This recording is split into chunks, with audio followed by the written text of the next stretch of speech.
organization for cybersecurity domain certifications. Okay, and the demo that we have today is on the first foundational course called Certified Ethical Hacking. Okay, and the version of this course that is running at the moment is version 11, the latest one. Okay, so again, before we get started, this is a common question that I usually ask students. Again, to understand their perspective on this topic. So again, guys, don't worry, even if you don't know the answer or if you're not sure about it, still just try to initiate, and let's keep the session a bit interactive and fun rather than just keeping it one-sided. So a quick sample question, like, according to you, in your perspective, what do you think hacking is? Anyone? Again, guys, don't worry, I am not asking for any definitive answers or exact to the point answers. Whatever comes to your mind, okay, whatever you think hacking is, please let me know. Anyone?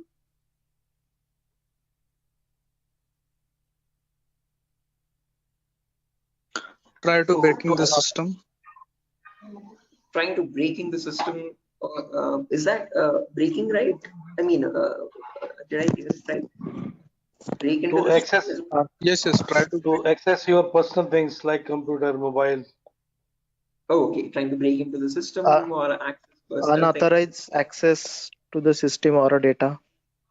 Unauthorized access to the system or data. That's a great answer. Again, all answers are perfectly right. There's nothing wrong with them. Perfectly correct answers. Anything else, guys? Does anyone else want to add anything to it?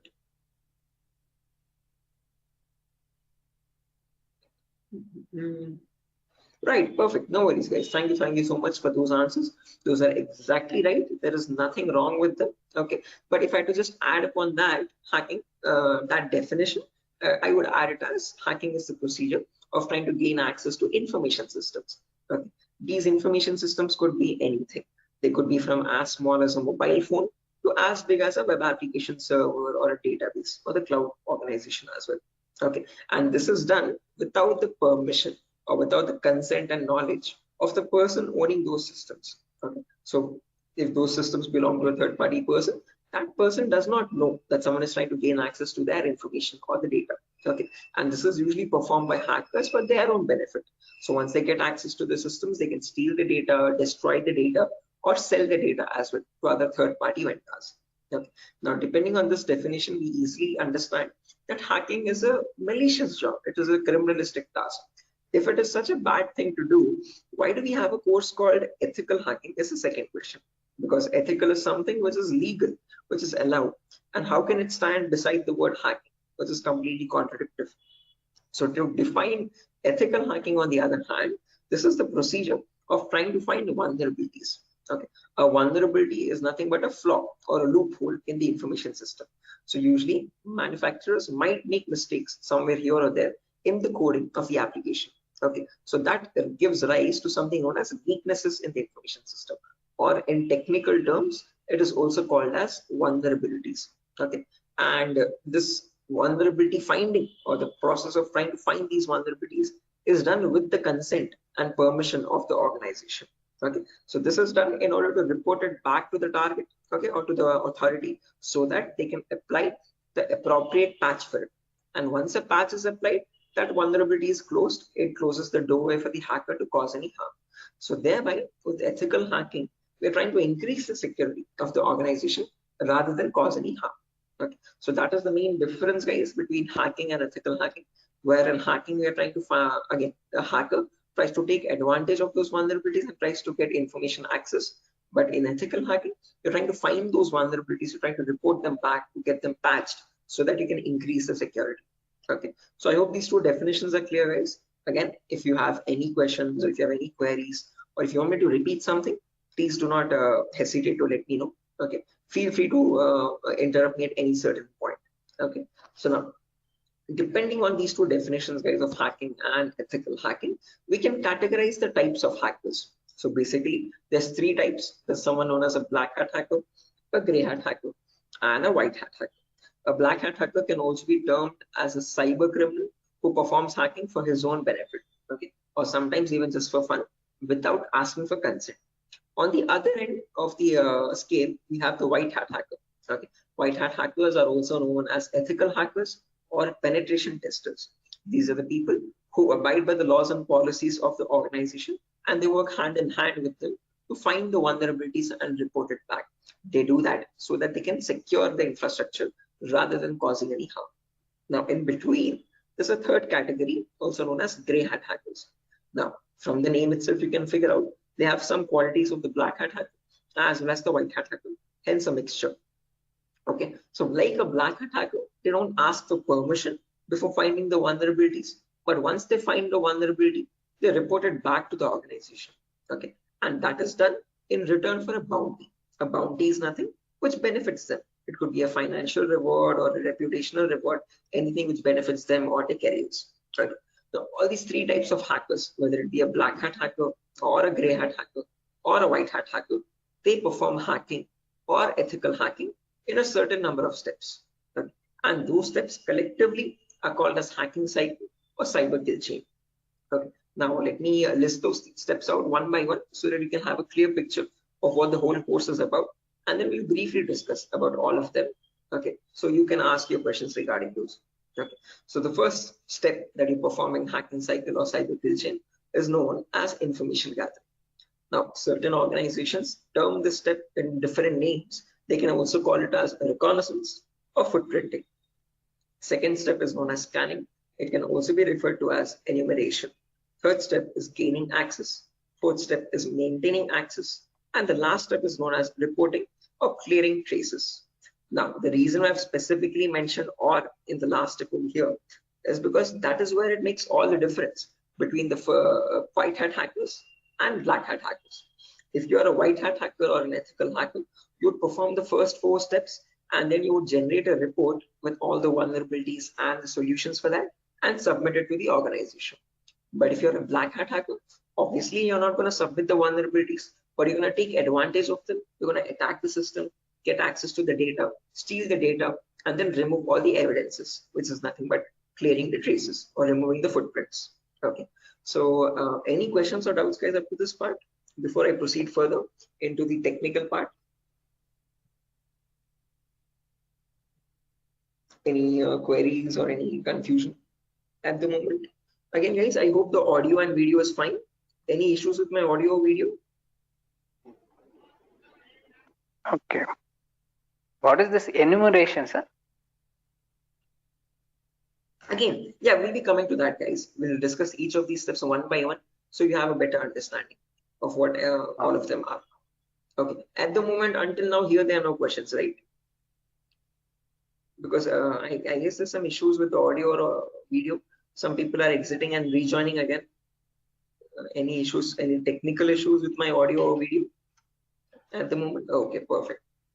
Sir, your voice is breaking.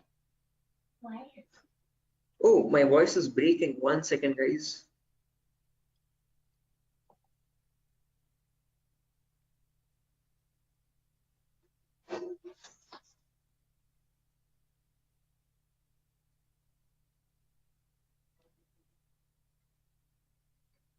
Okay, hello, 1 2 3, hello, 1 2 3. Now it is Guys, okay. it's okay, right? Right, perfect. Clear, sir. Right. Let's proceed now, guys, and understand each of these steps one by one so you have a clear picture of what they are. So the first step is information gathering. Again, as the name itself suggests, this step involves the hacker or the ethical hacker to gather as much data as possible about your penetration testing target. Okay, and all this information is gained passively. What I mean by passively is that you get this information from other third-party sources rather than contacting the organization directly. Okay, so for example, if I have a target like Wipro.com, about Wipro.com, I'll start searching online for all the material for it. Okay, all the data regarding Wipro.com servers. Okay, the main question is, what kind of data are we talking about over here? And this is the information that we require. So firstly, we try to figure out all the IP addresses and the range of IPs used by the Wipro's main servers or the secondary servers. Then the whois records to understand who is hosting Wipro.com and since when has it been hosting itself. Then the DNS records to understand what information is stored in their DNS servers, domain name servers. Then employee details such as their contact numbers, their email addresses, their usernames and passwords which are leaked, and their home addresses if possible, and so on. So then the domains and the subdomains of Wipro's website, and the operating system information, like what OSs are being used by the servers that are linked with Wipro.com. Now, trust me, this guys, that all this information is available online to be gathered. So if I show you a very basic example, let's say if I wanted to find the DNS records for Wipro's organization, all I have to do is go to the browser, and in the browser, I can search for a website called DNS Dumpster. This website is available for free for anyone to access. You can click on the first link, and over here you can just search for Wipro.com, and you can click on search, and now this is going to fetch and give you all the information about the Wipro's DNS servers.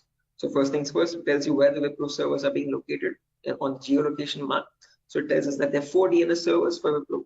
As you can see, these are their host names, exact host names, and these are the exact public IPs. These IP addresses are very important for a hacker or an ethical hacker to proceed with the further steps of scanning and enumeration. Okay. After that, we can see that there's the host record telling us what are the Wipro servers IP addresses and the subdomains IP addresses. So this is the main Wipro.com server, which is being hosted on the IP 66.7.148.227. Again, this information is very relevant for a hacker or an ethical hacker to proceed further. Further down, you can also see it also gives us the complete network topology. So this is how Wipro servers are connected to one another, and we have the whole network topology with the host names and their IP addresses. Okay, so this is basically whole Wipro's organization main server data. So again, this data is readily available, guys, for anyone to be accessed. That is not the vulnerability. Wipro themselves manually give out this data so that everyone around the world can access their servers. If this information is not given out, not many people will be able to access Wipro services and the website. Okay, the giving out of information is not wrong over here, but not checking if the information that you're giving is secure or not is the vulnerability. Okay, so we have to see that whatever Wipro is disclosing, all these servers one by one are completely secure. Okay, after information gathering is done, then we go to the next phase, which is known as scanning or enumeration. Now, one of you asked me what scanning or enumeration is. This is nothing but trying to get some extra information about the target by making active connections. What I mean by active connections is that you will directly connect to Wipro servers, and from them you will try to fetch the information. Okay. Similarly, when we talk about enumeration, that is about gathering as much information as possible about all the services that are running on the target organization. So in a Wipro's organization, you might have DNS servers, DHCP servers, SNMP servers, Telnet servers, SSH servers. These are the multiple servers, multiple web servers, or multiple other organizational servers. So about each of that server, you need to get information, like what version of services are they running and what applications are they running. So enumeration is trying to gather information about all the servers one by one by making active connections with them. Okay, so you're directly going to ping those servers and you try to fetch the information from them directly rather than contacting any third-party organization. Now, when we talk about scanning or enumeration, there are 3 types of them. There's something known as network scanning, then port scanning, and then finally vulnerability scanning. In network scanning, we can try to figure out on the target network what all devices are active. Okay, so what operating systems are they using, what servers are available, what client operating systems are there. So trying to understand what all devices are they using, IDS, IPS, routers, switches, what all devices are there. On those devices, then you perform port scanning. Port scanning is where you try to figure out what ports are open, and on those ports, what services are there running. Okay, what applications are there running. Then finally, you perform vulnerability scanning to figure out on those services, are there any vulnerabilities? Are there any weaknesses that you can attack on? So during this phase, we'll be using 2 important tools called Nmap and Nessus. So if I just search for enable Nessus over here, this is the tool that is used in organizations as well. So if I click on the first link, as you can see, this Nessus Professional. If I click on buy, it's around $4,000 for 1 year subscription. Okay, quite an expensive tool, and this is the same tool that is used in real-time scenarios. So we'll be working on the same tool in our classes as well. We'll try to understand how to use this tool and how to run or perform vulnerability scanning.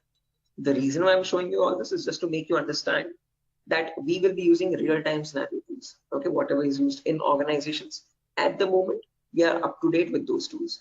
Okay, after if I show you example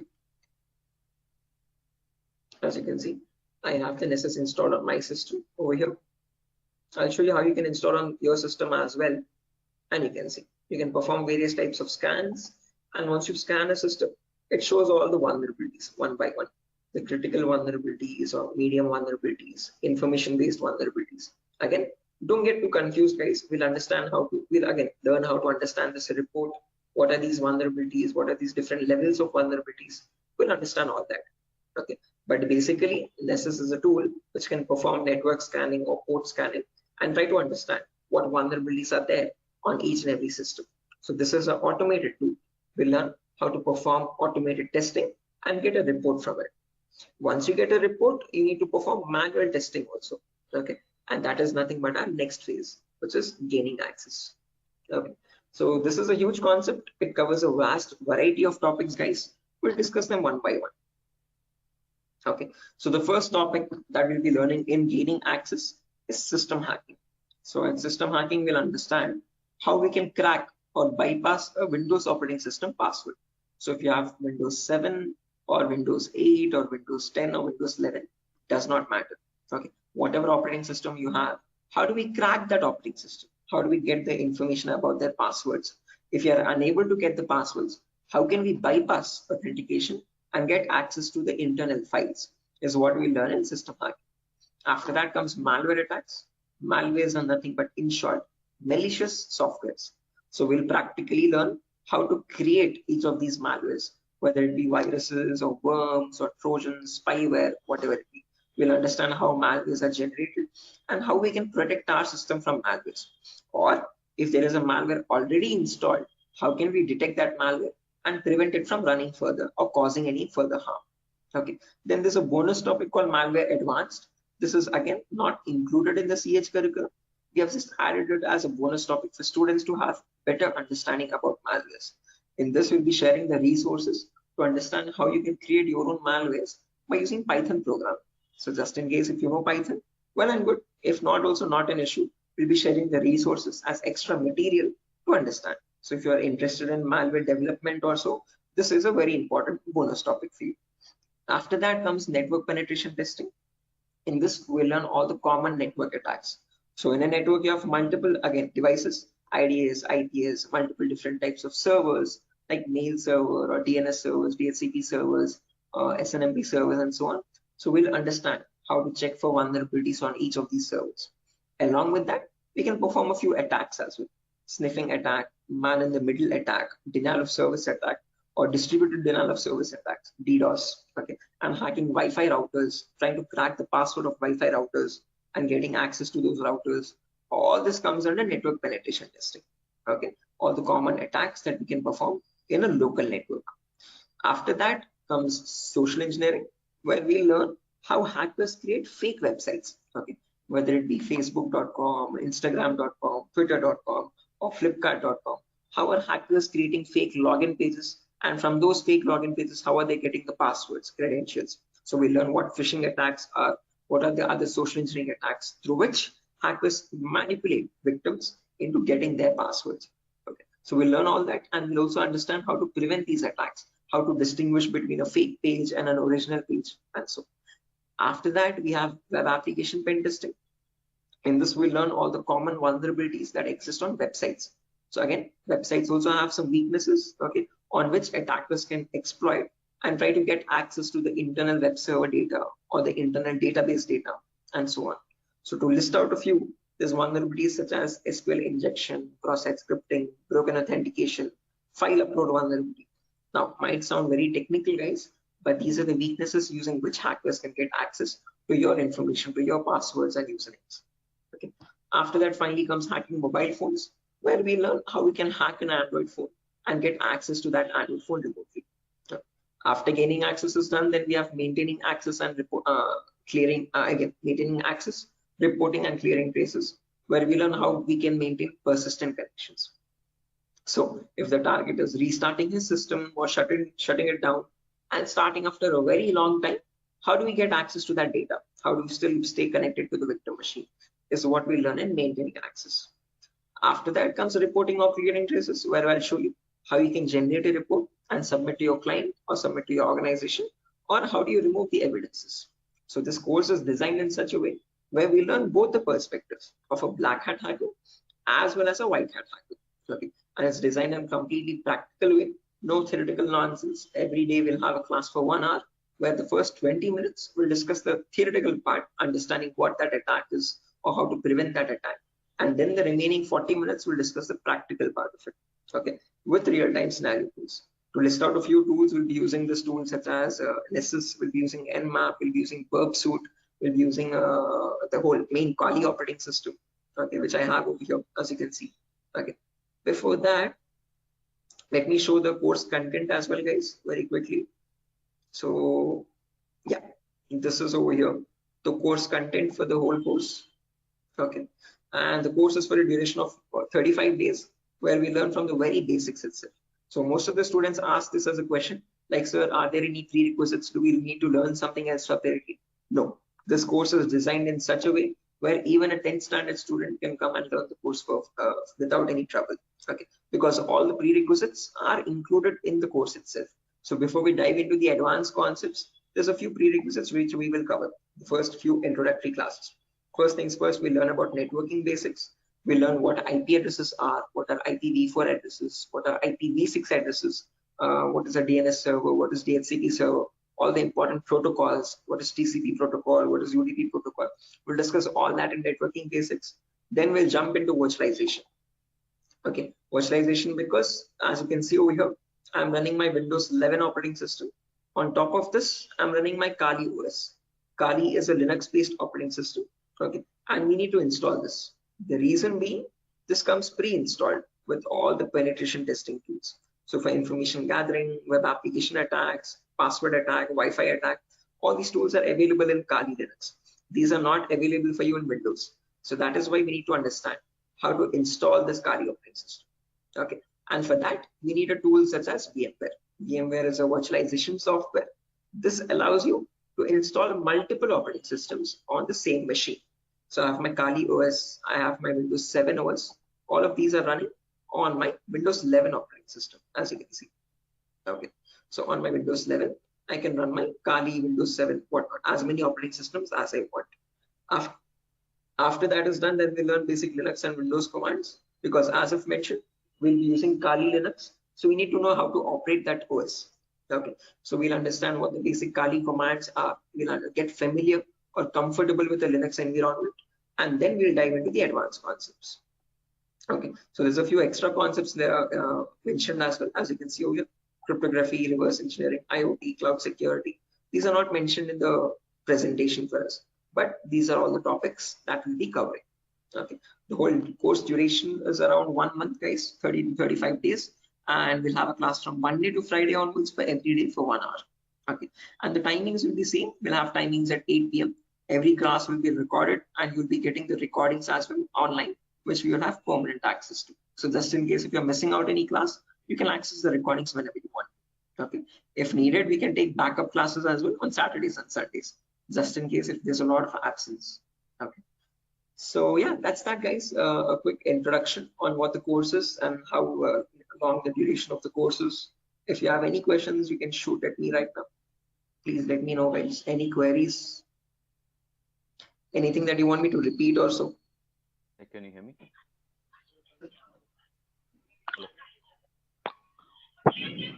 Hello. Yeah, hi. Sir, why we use that websites that you show before this PPT? Sorry, Yogesh, I didn't get your question. Can you please repeat? Sir, we as you said that we use some websites for ethical hacking. So that website that you opened before this PPT, I'm asking about that website. The DNS dumpster website, as you can see. This is for information gathering, trying to gather information about any certain client. So before we perform hacking, it's very necessary that we know all the data about that organization or the data about that target. So in order to get that data, we have to visit these third-party websites. Okay, sometimes your organization might not give you that data sufficient for us. Okay, that is why we need to gather that information from other third-party sources, websites like DNS dumpster and so on. Okay, the more the data you have, the more possibilities you have to attack the system. okay, the more attack vectors you can find or possible paths you can find to attack the system. Okay. So that is why it is necessary to access these websites and get the data about our target from these websites. Okay, okay, so understood. Right. Any other questions, guys?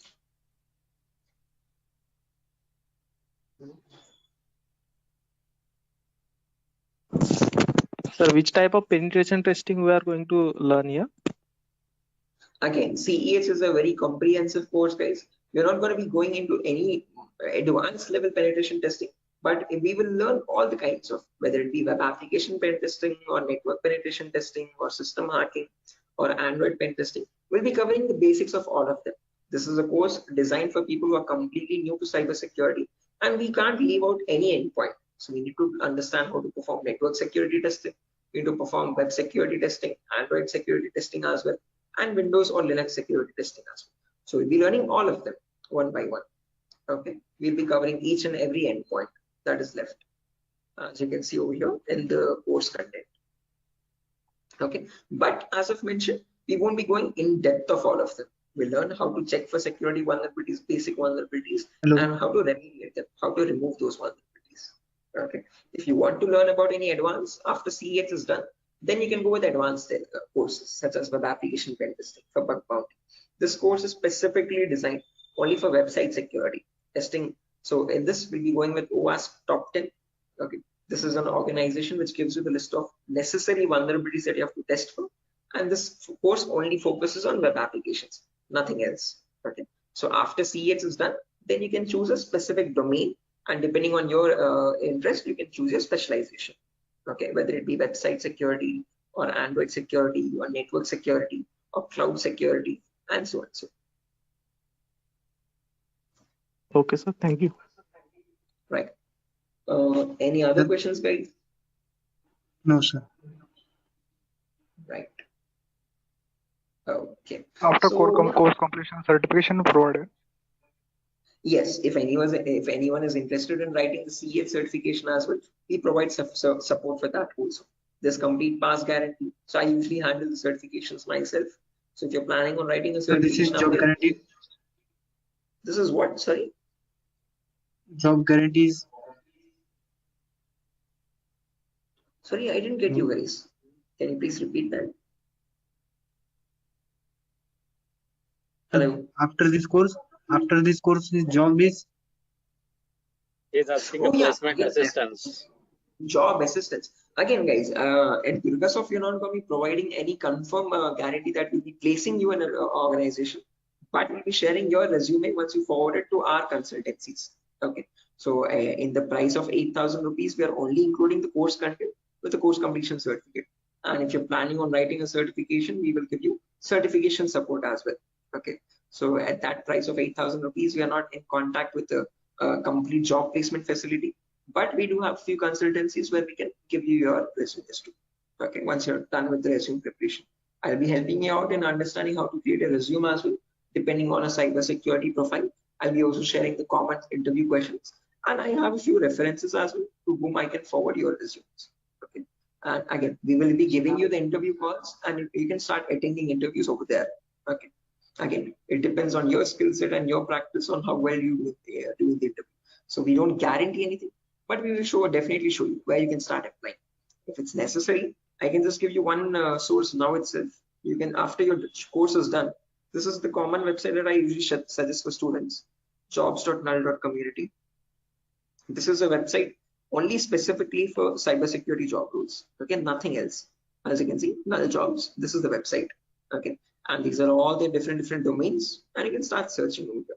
So if you're a complete fresher, just click on freshers or internships, and these are at the moment these are the available placements. Okay, so for internships, okay, if you're not into internships, you want a specific job role, you can start applying for VAPT, vulnerability assessment and pen testing. These are the ones at the moment for cybersecurity. After the course is done, you can start applying over here also. So this is one website that I suggest to most of the students once the course is done, so start applying for jobs. Okay. So again, how well you do, it depends on your skill set and your practicing, guys. Okay, and this website is specifically only for cybersecurity jobs, nothing else. Okay. Any other questions, guys? No, sir. Thank you. Right. Again, if you practice properly and if you're done with the course, guys, and if you're thorough with all the concepts, getting a job in these portals is not that tough. Okay, there's a lot of students from our previous batches as well who have searched for jobs in this nuns.job.co.in and they've found their internships and their jobs. Okay, so again, as I've mentioned, once you sit for the interview, it's all on you. Okay, so it depends on your preparation of how well or bad you do. So we can't guarantee anything, okay, because that's on your skill set, but we can at least show you where you can start applying for jobs. Okay, so yeah, that's that, guys. Nothing further for our session today. And yeah, if you have any queries, again, over here is my number. Just in case if you have any queries, technical queries, you can let me know. This is the number over here, 768-0069. Hello. 768. Hello. Yeah, I can hear you. Prabin, I can hear you. Yeah. So I just wanted to know. Actually, I'm a working professional. I'm working on the front end side, but wanted to move into this domain. So, what suggestions could you, give me on that side? Again, same, I would recommend if you're completely new to this domain, go with Certified Ethical Hacking, CH version 11.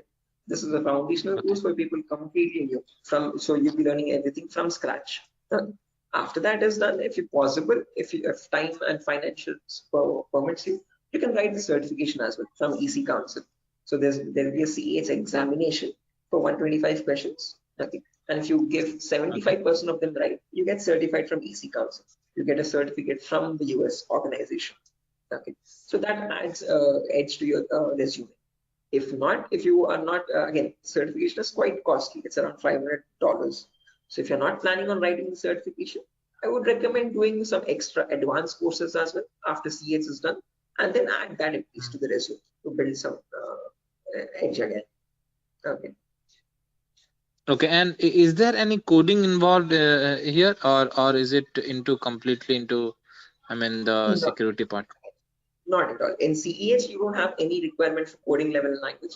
But if you're planning on going for some advanced courses like web application pen testing or mobile security testing, there you might need to have some basic knowledge. Okay. So when we talk about web application, it is necessary that you have basic knowledge on HTML and JavaScript. Okay. But when we talk about CEH, the foundational course, for this we have no requirement for any coding level language knowledge. Okay, and what kind of roles are we can apply after the completion of this course?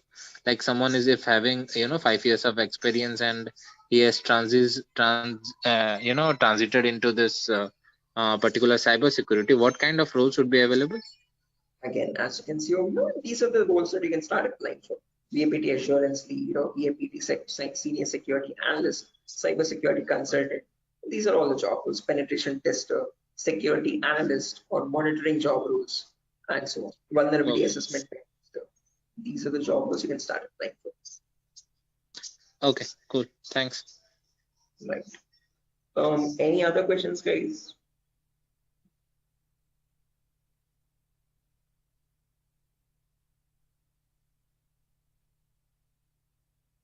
Right. Assuming there's no more questions, guys. So yeah, that's that for a session. Nothing further. Again, we'll be starting the course from Monday onwards, guys. Tomorrow and day after tomorrow, we'll be having the same demo. So just in case if you have joined late also, you can join tomorrow as well at the same time. And if not, you can directly join the course on Monday. Okay. If you have any further technical queries, guys, here's my contact number as I've mentioned already. Although if you have any queries regarding the course date or again course fees regarding that, you can contact the institute. Okay. So yeah, that's that, guys.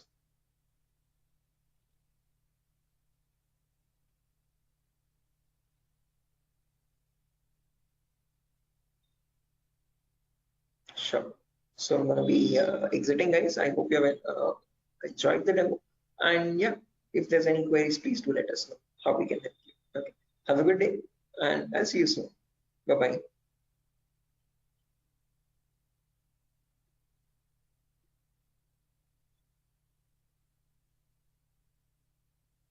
Thank you, guys. Thank you.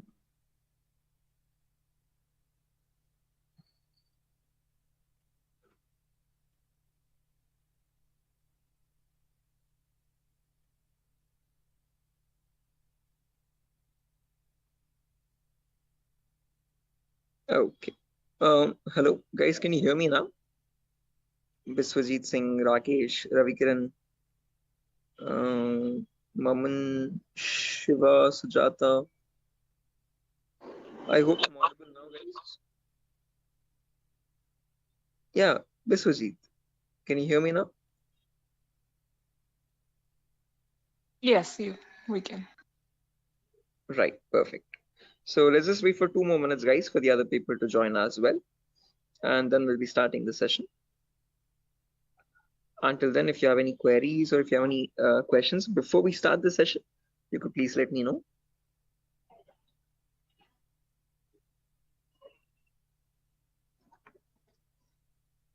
So, Yes, excuse I me, can hear sir. you. Yeah. So is this the same demo was on Sunday? Yes, the same demo itself, guys. Oh, okay. I have attended on Sunday, so I thought it would be some different or what. No, it's the same demo, guys. A shorter version of that same demo. Again, we'll be starting the live classes, or the course is going to start from Monday onwards. So just in case we're planning on joining the course, you can join from Monday. The first class will be on networking concepts. Okay, thank you. Tomorrow as well, we'll have one last demo. So Thursday and Friday, today and tomorrow will be the last demo sessions, just in case if students have missed out the previous demos, they can join. That's one last chance for them. And then from Monday, we'll be starting the course itself. Yeah, okay. So just in case, guys, if there's anyone who has already attended this demo session, again, just a heads up, this is going to be the same demo. It's not going to be any different from the previous ones. Okay, this is just backup sessions or backup demos for people who could not join earlier. Okay. Thank you. Sure.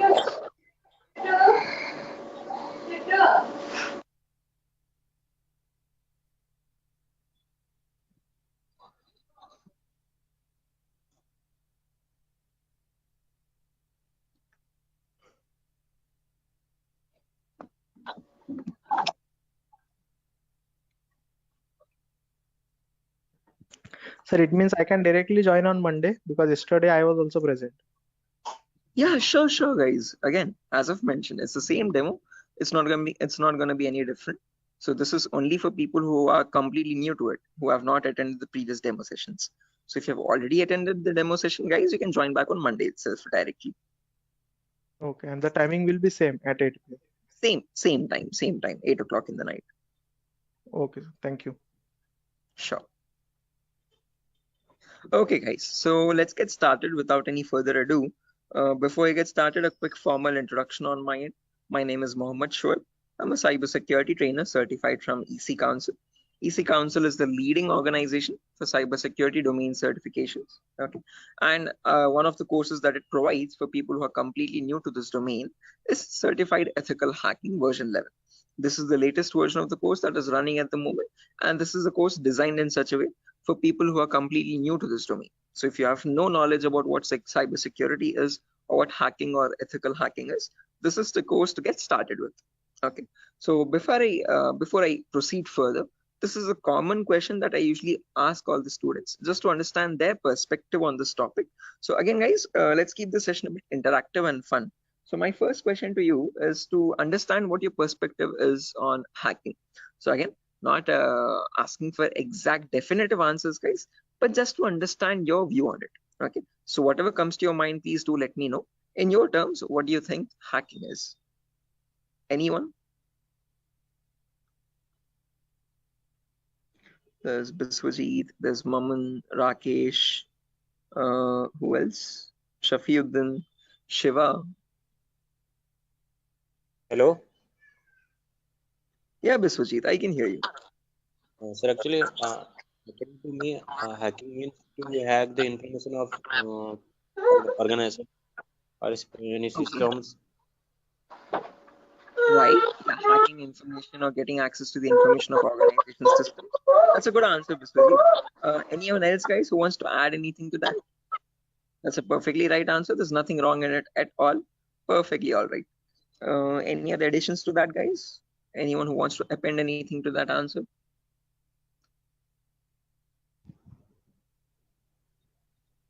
Okay, no worries. Shiva, you were about to say something? Your mic was unmuted for a while. Did you have an answer?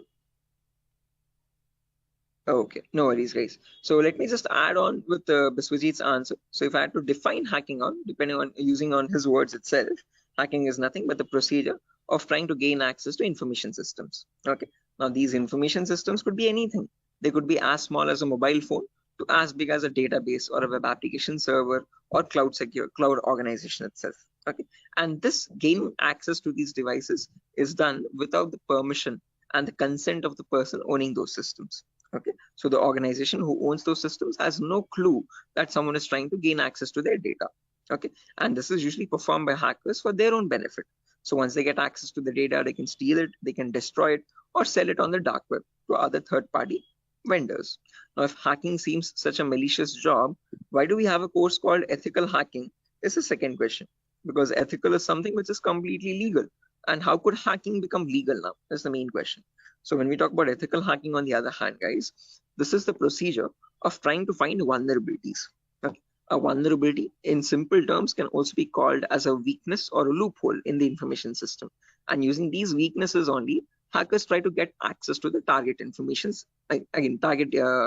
systems data. Okay. So your job as an ethical hacker would be to find these vulnerabilities before a hacker does.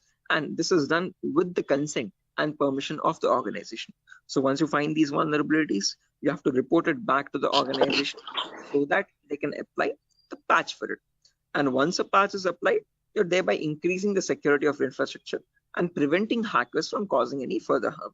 So with ethical hacking, you're trying to increase the security and make the infrastructure much more secure and stronger compared to what hacking is. Okay, where you're trying to exploit vulnerabilities. Okay. So you see, are these two definitions clear, guys? Like what is hacking and what is ethical hacking, and how are they different from one another? Because most of the students have a misconception that both these terms are one and the same. No, guys, we're not going to be performing hacking. We'll be learning ethical hacking in the course. Okay, we won't be exploiting the vulnerabilities, but we'll see how to search for them, how to find them in an organization's systems, and how to report them back to the organization. Okay, so that we can prevent hacking from happening. Now, depending on these two terms, guys, we can categorize the different types of hackers as well. So we have someone known as a black hat hacker, then we have someone known as a white hat hacker, and in between there's someone known as a gray hat hacker. Okay, so firstly, the first category is black hat hackers. These people are also commonly referred to as cyber criminals. Okay, these are people who perform hacking for their own benefit, and they do this by asking no consent at all. On the other end of the spectrum, we have the white hat hackers, who are also termed as ethical hackers or penetration testers. Now, these people perform ethical hacking, or in simple terms, penetration testing, to find all the vulnerabilities in the organization. And they do this by asking for consent and by following all the laws and policies set by the organization. So they do not cross any line. They do not perform exploitation of any vulnerabilities. They only work to increase the security of the organization. Now, in between white hat hackers and black hat hackers, there's someone else known as a gray hat hacker. Now, as the name itself suggests, these people have both the qualities of black hat as well as a white hat hacker. Like a black hat hacker, they don't ask for permission before finding the vulnerabilities. But once they find a vulnerability, like a white hat hacker, they report it back to the organization. Okay, they don't take advantage of it, they don't exploit it and try to attack the system, but they report it back so that they can help the organization. But it's a give and take relationship. So it's there's kind of a bargain over here. Okay, the catch is that these gray hat hackers ask for a bounty in return. Okay, a bounty is anything which benefits them. So they could ask for some prize reward, or they could ask for some reputational reward, anything which benefits their career and profile. Okay, and that is why, in simple terms, they are also known as bug bounty hunters. They find bugs in return for a bounty. Okay, so they are hunting for bugs. Okay, now all these three types of hackers, whether we take black hat hackers, gray hat hackers, or white hat hackers, they perform hacking or ethical hacking in a certain number of steps. Okay, and they follow a procedure, a systematic procedure.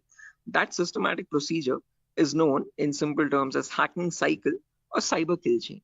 Okay, various organizations categorize these steps into various numbers, but if I had to summarize it up, there are 5 important steps in hacking cycle or cyber kill chain.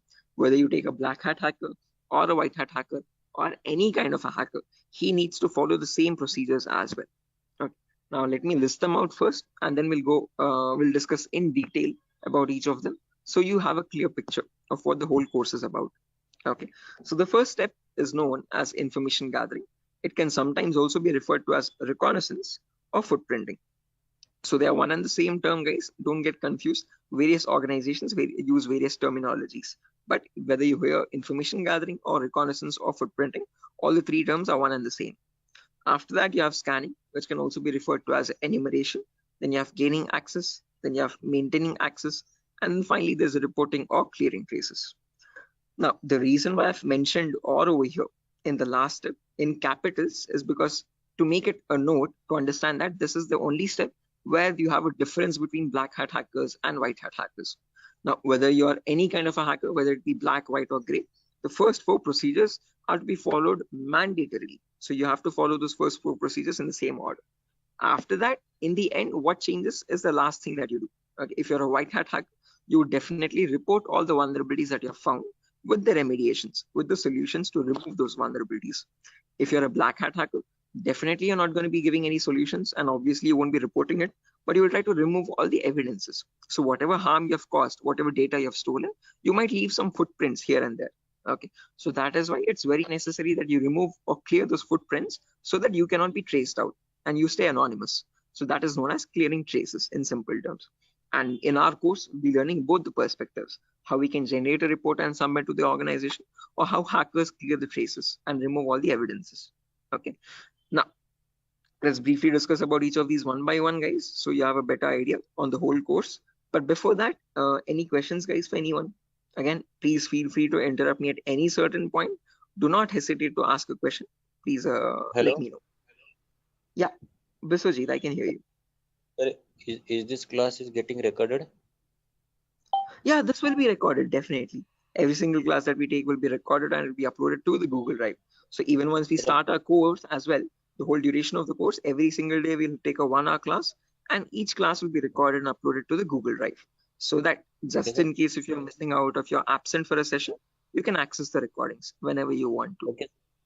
Okay, sir. Actually, from the starting, you told about hacking and ethical hacking. So, could you please briefly tell me? Hacking means like you are hacking the particular cadence, some credential information, like something personal information you are hacking. But ethical hacking was that I did not get it properly. Good question. Again, Biswajit, when we talk about hacking, this is something that cyber criminals perform. Okay, hacking is where you're trying to get access to information devices. Okay, and using those information, what you do with that information defines what kind of hacking you do. Okay, so in ethical hacking, we are trying to understand how hackers are hacking that information. So what are the procedures are they following, and how are they actually finding that vulnerability, and how are they checking for those vulnerabilities on the systems? Okay, so we as ethical hackers try to find those same vulnerabilities that hackers use, and we try to rectify those vulnerabilities. We try to apply the patches for them. Okay, so just like how hackers do it, we are going to do it in an ethical manner. Yeah. Okay, that means, sir, if a hacker is trying to hack some particular information, and the ethical hackers are there to prevent that through their coding or whatever the algorithms, I think. Exactly. Again, in simpler terms, it's not about algorithms and stuff, but it's about the source code actually. Okay, so whatever it is known as a vulnerability. A vulnerability is a weakness or a misconfiguration of the system. So ethical hackers do the job of finding those vulnerabilities before a hacker can cause any harm. Okay, and once the vulnerability is found, they disclose it to the organization, and organization will remove that vulnerability so that your systems are secure. Okay. Sir, then you told about the black hat hackers, red hat, and gray. So what are the what are the job responsible of the 3 hackers? Again, yeah, I'll be coming to that as well, Biswajit. So when we talk about ethical hackers, we have a certain few job roles that we can apply for. I'll be discussing that at the end of the class. Okay. Until this part, any questions or doubts? Okay, hacking cycle. And you information gathering, scanning, information. You will tell detail about this chapter, I think. Right now, yeah, that's the main thing to do right now. I'll be doing that now. Okay, sir, you continue. Sure. Right. Anyone else, guys, who has any other confusion or any issues with the clarity?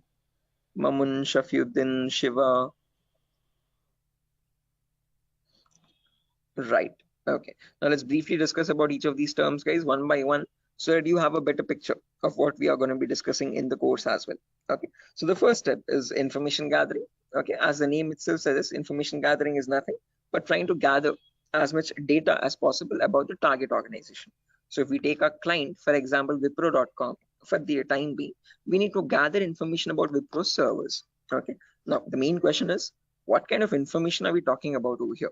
And this is the information as follows. Okay, so we try to gather information such as the IP addresses or the range of IPs used by the Wipro servers, then the whois records to understand who is hosting Wipro's website, and since when it has been hosted, when was it last updated, when will it expire, then the DNS records to understand what data is stored in the DNS servers, then employee details such as the contact numbers, email addresses, usernames and publicly leaked passwords, and domain names of the Wipro.com, subdomains of Wipro.com, and operating systems. So what OSs are they using in their organization? So if I give you a very basic example, I can just go to my browser, and in the browser I can search for a website called DNS Dumpster. This is a common website that I usually show in the demo sessions. So if I search for DNS Dumpster, I get the first link. Now this is an example of information gathering. So you're trying to gather information about Wipro.com from other third-party sources. So right now in this step, we are gaining information passively. What I mean by passively is that we are not contacting Wipro.com directly, but we're trying to gather information about Wipro.com from other third-party sources, such as DNS Dumpster. Now when I click on search, I can notice this gives me all the information about Wipro's DNS servers. Okay, so at the moment Wipro has 4 DNS servers with these host names and these exact public IPs. So these IP addresses are very important for a hacker or for an ethical hacker to proceed further in the further steps of hacking. Okay, after this information is given out, we can see the mail servers, we can see the DNS servers, we can see all the host records, which are nothing but the main servers of Wipro.com, the main domain name and the other subdomains, and their exact public IPs. Scroll down much further, and you can see the whole complete network topology. So this is how Wipro's servers are connected to one another. Okay, so these are all the servers of Wipro. Okay, the main domain and all the subdomains, and the mail servers also, mail or DNS servers. Okay, so this gives us complete information of all the endpoints that you have to test for complete security of Wipro. Okay, now this information is given out by Wipro itself. It needs to be given out. It is mandated so that people can access their services. Okay, what that is not the vulnerability, guys. Giving out the information is not the vulnerability, but not checking if each of these endpoints are secure or not is the vulnerability.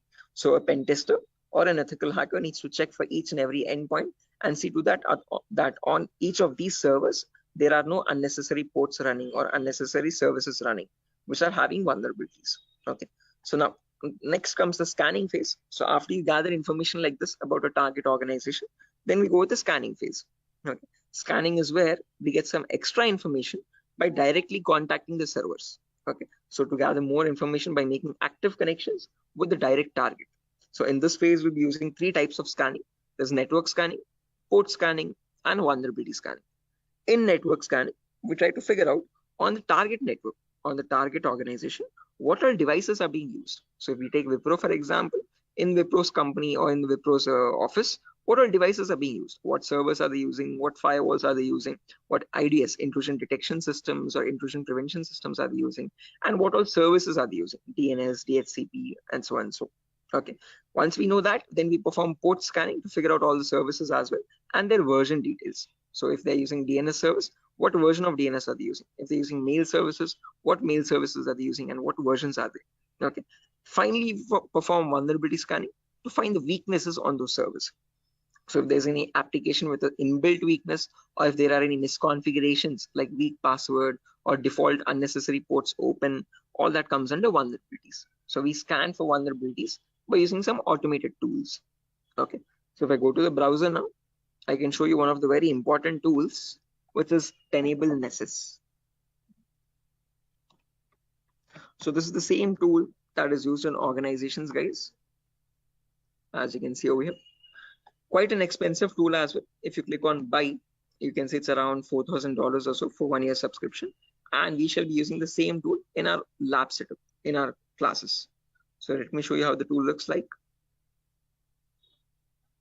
Admin password. Yes. So again, default password, default credentials, policies, scan templates. So this is how your Nessus tool looks like, guys. So this is capable of performing your network scan or port scan or vulnerability scan and gives you the list of vulnerabilities. So once you perform a scan, it shows you in your network whatever devices are there, what vulnerabilities are there on those devices. So it categorizes the weaknesses on the system in 5 levels: information, low, medium, high, and critical. So if a company has any critical vulnerabilities, it means hackers can easily get access to their servers. Okay, so we'll understand how to perform vulnerability scanning, how to know if a system has any vulnerabilities, and if hackers can hack their organization so easily. Okay, if they can hack, how do we provide the solutions is also what we learn. Okay, after scanning is done, then we go with the next phase, which is gaining access. Now this is a huge concept, guys, covers a lot variety of topics, and these are the topics as follows. Before I proceed further, any questions or doubts up to this part, guys, in information gathering or scanning?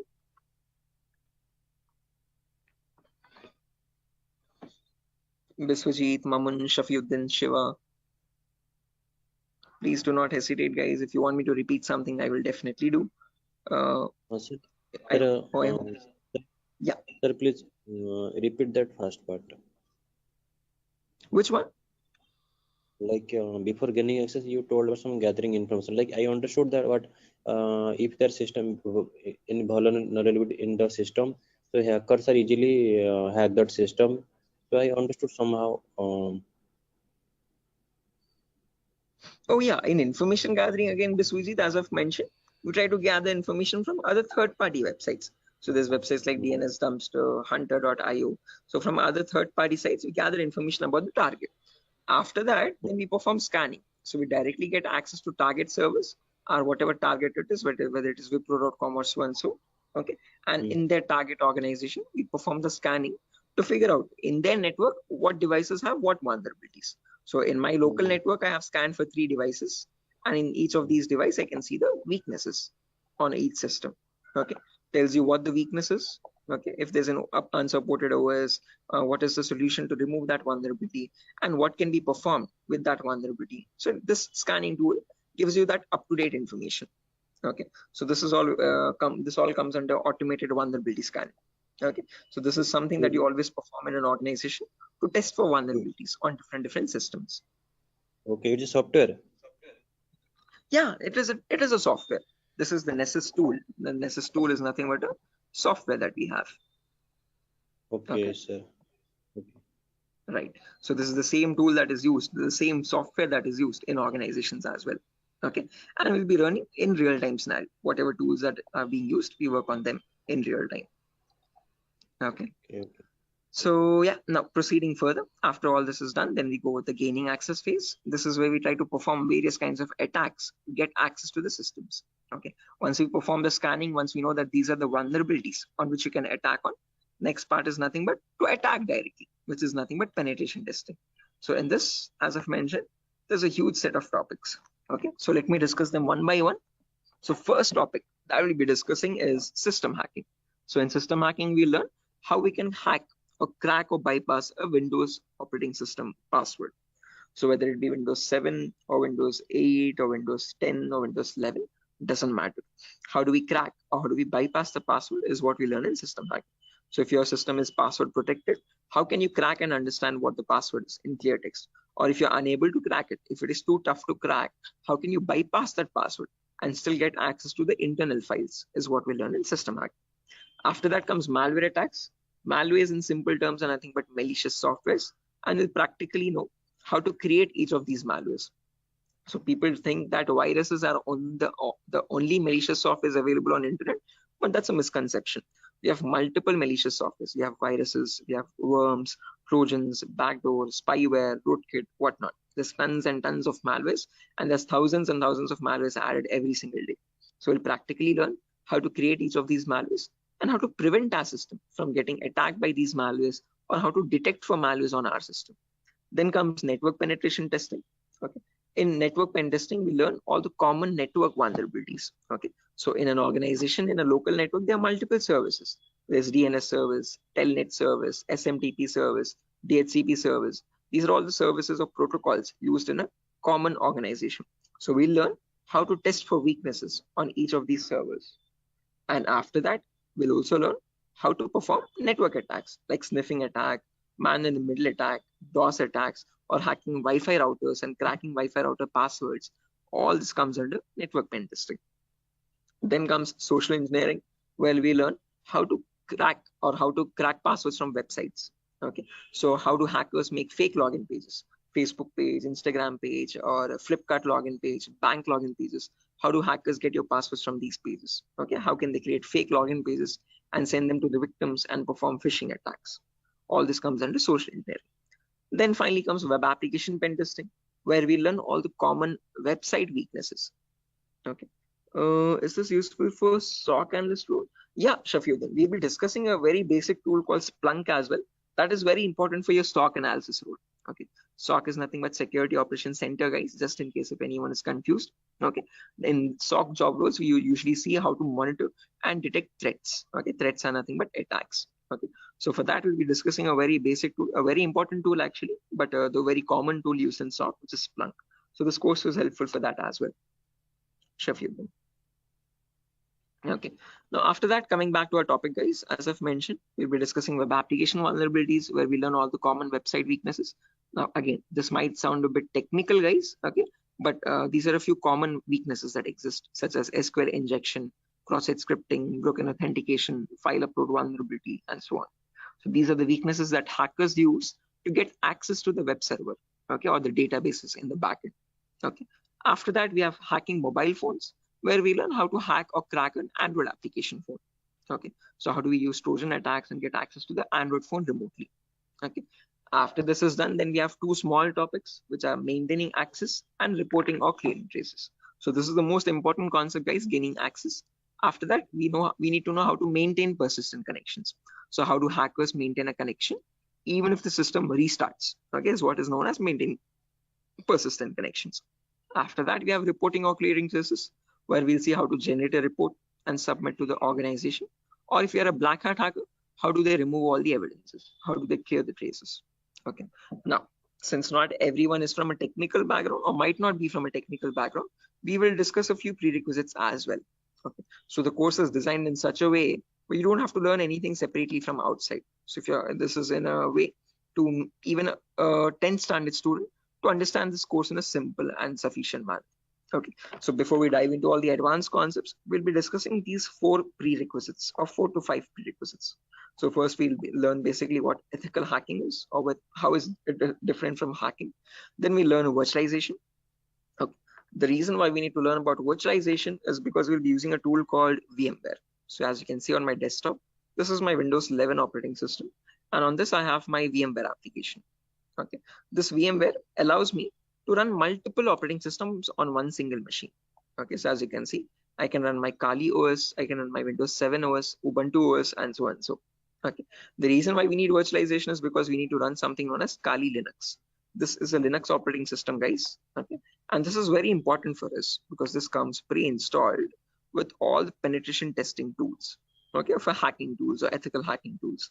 As you can see over here, there's information gathering tools, there's web application testing tools, there's password attacking tools, Wi-Fi attacking tools, and so on. So these are the tools that specifically come only with Linux OS. Okay, they're not available in your Windows operating system. So that is why we need to know how to install this operating system and how to use this out. Okay, again, one good thing is this is completely free and open source. Anyone can download this operating system from the official website kali.org. Kali.org. Okay, so how to download this and how to install this is what we learn in the virtualization class.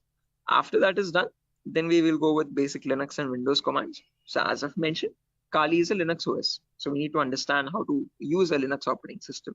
What are the basic commands in Linux and how is it different from Windows operating system?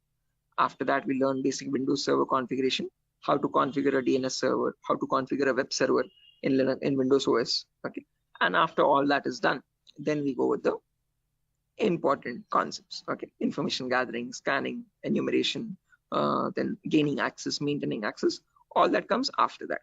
Okay, so until these concepts are done, then you'll be ready for all the advanced concepts. So this is designed in such a way where you don't have to learn anything separately from anywhere else.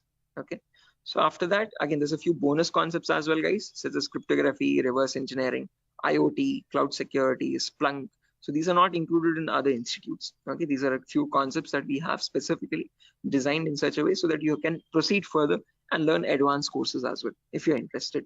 Okay. So yeah, that's that, guys. Again, one last thing, the whole course is for a duration of 1 month, where you'll have classes from Monday to Friday, every day for 1 hour. Okay. And every class will be recorded and it will be uploaded to Google Drive.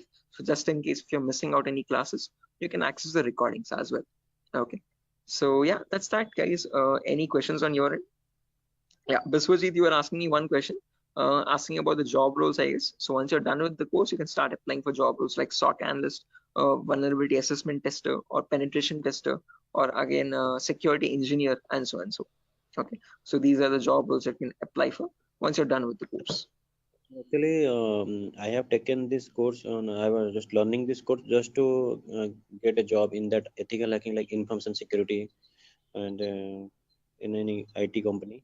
So actually, sir, as I came to know that, sir, is there any like coding algorithm required to just like to do such kind of activity in Good ethical question. hacking?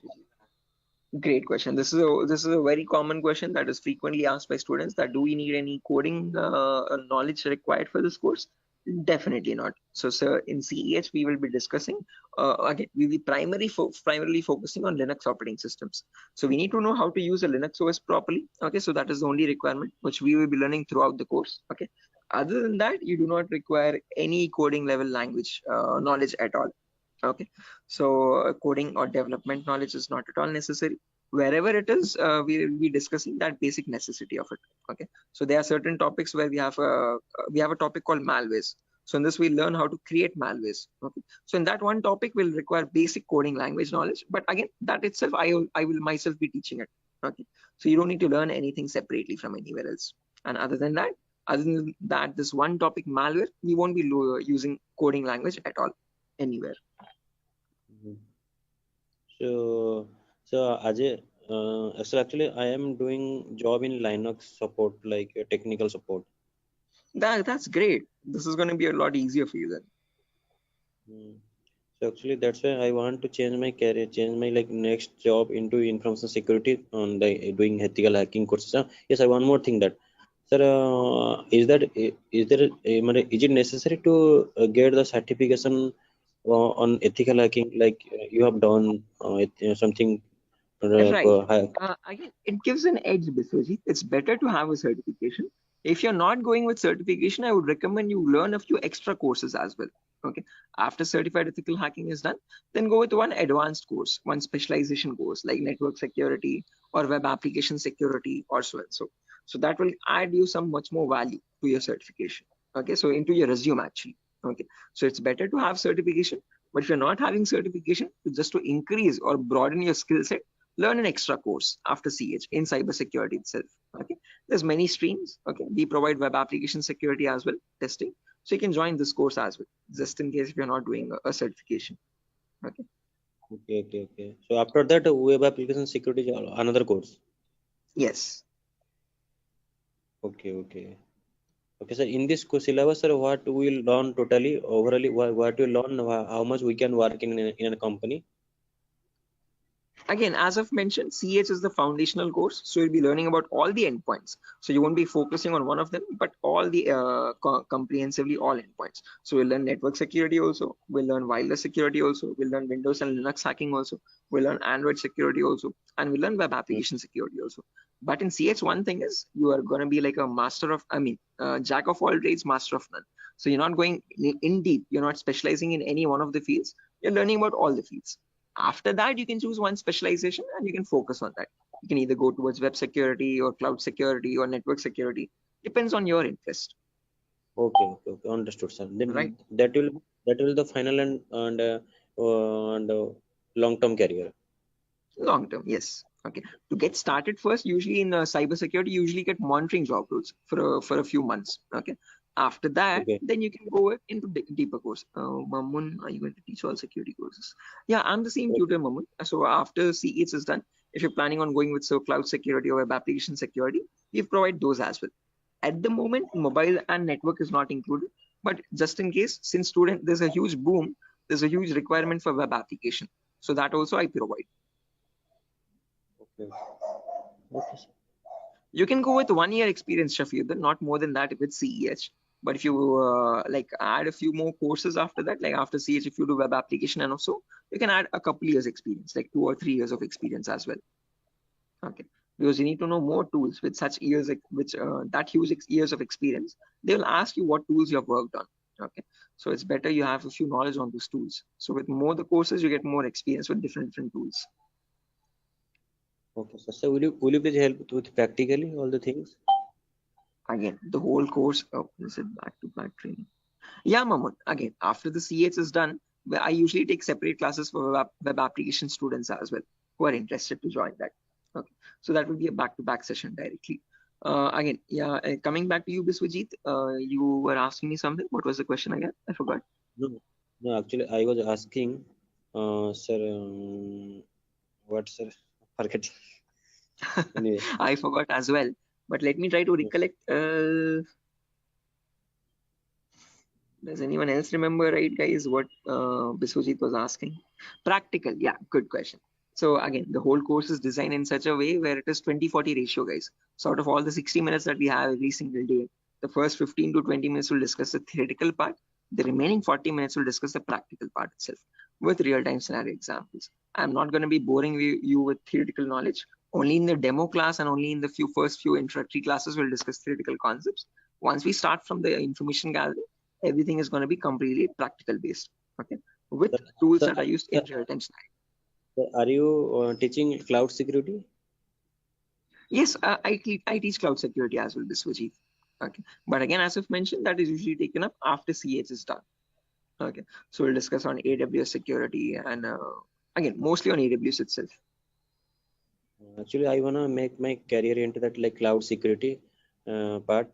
That's why I was thinking how much practical you will teach here and how much we can be skilled enough in this course, so that we can be confident enough while attending the interview. So, will you please discuss on about some like mock interview questions and resume building? Definitely, I will help you. I will send you sample resumes as well to understand how to create a resume for a cyber security profile.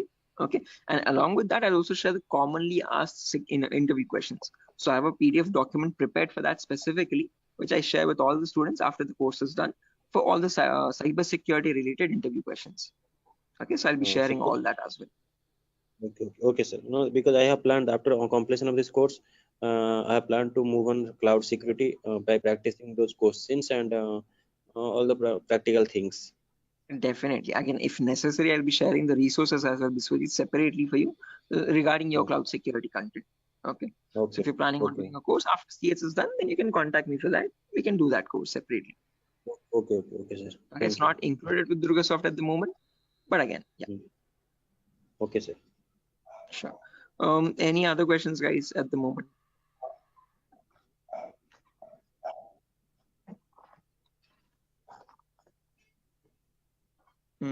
Okay, assuming there's no questions, guys, I'll be ending the session over here.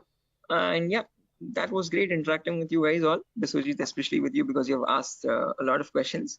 So I hope everything is clear and you have no more unresolved queries.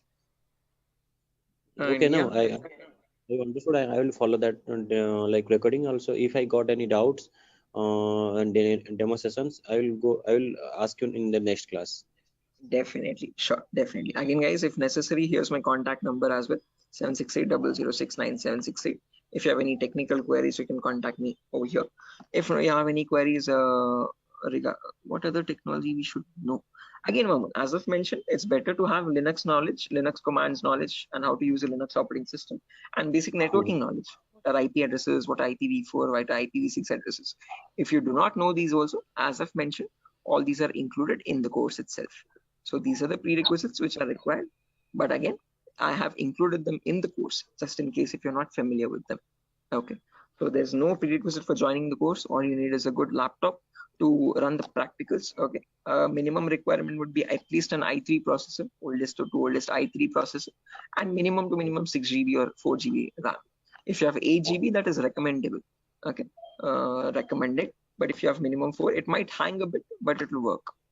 Okay, So one important requirement is you need a laptop or a device for practicing, because we have a lot of practicals in the course. Okay. So other than that, nothing else is required. Okay. Just interested mindset and a device to practice on. Those are the only 2 requirements for this course. Nothing more. Okay. All right. So yeah, that's it, guys. Nothing further for the session today. If you're interested to join the course, you can join this from Monday. We'll be having the first class on Monday for networking concepts. Okay. And after that, yeah, tomorrow as well, there's another demo session. So just in case if anyone is planning to join a demo again, you can join it tomorrow at the same time. If not, we'll be starting the course from Monday itself directly. Okay, thank you, sir. Okay, guys. Good day. Thank you for joining the session. It was great interacting with you. And I'll see you soon, guys. Bye-bye. Have a good day. Thank you, sir. Good night. Thank you, guys. Good night.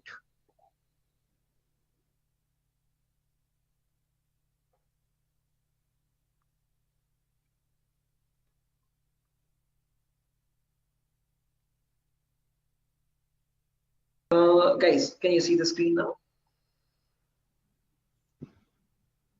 Yeah, I can see you now. Yes, sir. Yes, Sujata, Somat. Yes, sir. It's visible. Right, perfect. Thanks. Okay, how many people are there?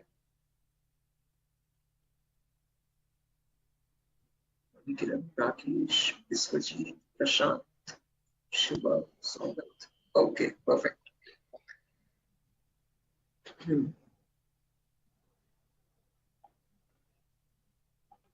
Okay, guys, let's get started with the session without any further. I am already a bit delayed in starting the session, so sorry for that, guys. I was stuck in a work. There was an issue with a security vulnerability actually with one of the organizations, so I was stuck with that. But anyways, let's get started with our class today. With our first session today will be on basic networking concepts. Before I get started, any issue with my audio or video? Anyone? Is everything fine? Can I proceed Yes, with the sir. class? No, actually, we are getting some like noise. a kind Oh, of there's some issue. background. Yeah, Yes, they're we not can call it not as a kind of issue. not clear. Sir. 1 second. Thank you. 1 second. I'll just change my microphone. Just give me a second for that. Yes, yes.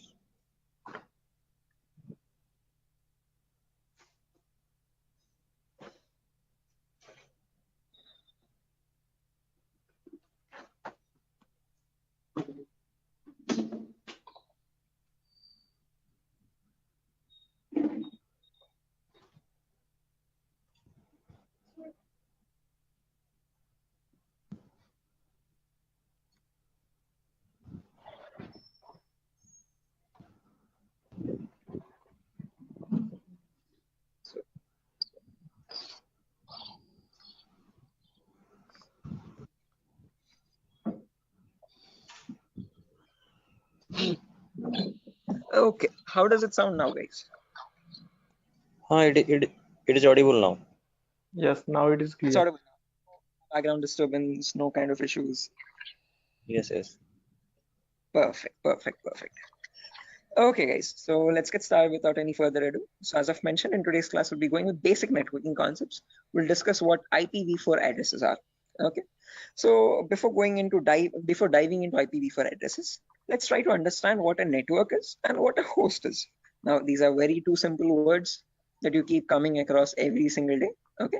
A host is nothing but an information device. Okay. Any information device which is capable of communicating with other devices is known as a host. Okay. It could be a mobile phone, it could be a router, it could be a laptop, a personal computer, or any other device, an information device, okay, which is capable of communicating with other devices. Now, when you have such devices connected to each other, okay, which can communicate with one another, that forms a network. Okay, so a network is a collection of hosts which can communicate with each other and transmit data. Now, just like how we humans communicate with one another, we have our respective names. Okay, I can address you by your name. You can call me by mine. Okay, and we can communicate with one another. We have our unique identities. Okay, similarly, these information devices as well have their unique identities. Okay, so when they communicate from one device, when it wants to send packet to another device, it has a unique address for each device. Okay, and on that address, they communicate with one another. and that address is known as the IP address, guys. IP stands for Internet Protocol. This was built by the US military late in the 1950s or 1960s. Okay, and there was IP version 1, IP version 2, IP version 3. All these were unsuccessful attempts. They were you could say experimental. What successfully worked out was the IP version 4, and we are still using that in today's world also. IP version 4 in simple terms is Internet Protocol version 4. Okay, and that is what we'll be discussing about in today's class. Okay. Anyone here who already knows about IPv4 addresses and who's familiar with these networking concepts? No, sir. I'm not familiar, but I know the some, like whenever I was doing networking programming in college days. So since the networking, I know how to join the socket networking programming. I know some networking IP address, and also I've studied through MCA curriculum. So. Right. Okay, perfect. No worries, guys. Just in case, even if you don't have any idea, we'll be going from the very basics, okay, from the binary itself, okay, to understand what these IP addresses are. Just as a information question, I just wanted to know if anyone was familiar. If not, also don't worry at all. Okay. So I hope you know why we need IP addresses, guys. IP addresses are nothing but acting as an identity for each device. Just like how we have our names, you can address me by mine, I can call you by yours. Similarly, devices communicate with one another depending on IP address. Okay. Now, how does this IP address look like? Okay. Our names have alphabets in them: SHO, AIB, SIVA, Shiva, and so on. So, but IP addresses are completely numeric based. Okay. Specifically IPv4. Okay. IPv4 are completely numerical or decimal addresses. Okay. It's a 32-bit address, first property. Now, what is a bit? A bit is nothing but the smallest data format. Okay. It comprises of either 0 or 1. Okay, and your IPv4 address is a 32-bit address. What I mean by 32 is that it contains 32 zeros and ones like these consecutively. Okay, and these 32 zeros and ones are divided into 4 equal parts. Each part is known as a octet. Okay, octa in the sense 8 bits. Okay, so you have 4 parts, it's 8 bits each. Okay, and each of this is known as a octet. In simple terms, it can also be called as a byte. Okay, and each octet or each byte is separated by a dot symbol. This is how computers know IP addresses to be like. Okay, this language is known as the binary language of zeros and ones, and your computers or information devices all communicate on binary language only. But for us humans, it's quite tough to understand binary. Okay, so we can calculate it now. If you're quite familiar, if you have some experience, you can calculate binary in your mind itself. But looking at it and understanding it's quite tough. Okay, so in today's class, we'll understand how we can convert any binary number to a human readable format, to a decimal number. Okay, decimal numbers are from 0 to 9. Okay, these are human readable, what we use regularly from day-to-day life. Okay, what computers communicate on is binary data. Okay, so today we'll understand how to convert binary data to decimal data and how we can range the IP addresses. Okay, before that, a quick introduction on data formats. As I've mentioned, 1 bit is nothing but a value of 0 or 1. When you combine 8 such bits, that becomes a byte. Okay, in simple terms, it can also be called as an octet. When you combine 1024 bytes, that becomes a kilobyte. Your textpad files, your contact applications and all these are in kilobytes of data. Okay, when you combine 1024 kilobytes, that becomes a megabyte.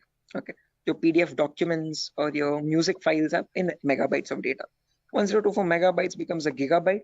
Okay, your movie files or larger softwares are in gigabytes. 1024 gigabytes becomes a terabyte. Your hard disk is in terabyte storage data, and 1024 terabytes becomes a petabyte.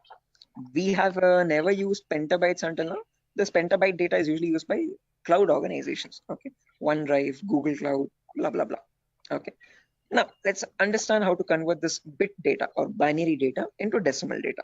Okay, so what I've done is I've taken down this first octet over here, 10101010, and I've written it down over here, as you can see, in an expanded format. Now to convert this, there are 2 simple methods. Method number 1 is there's 2 simple steps to it, not methods, sorry. Okay, there's 1 method only. Okay, and with 2 simple steps. Okay, step number 1 is you write down the values from 2 to the power 0 all the way up to 2 to the power 7 from right to left. Okay, why specifically 2 to the power? Because this is binary data.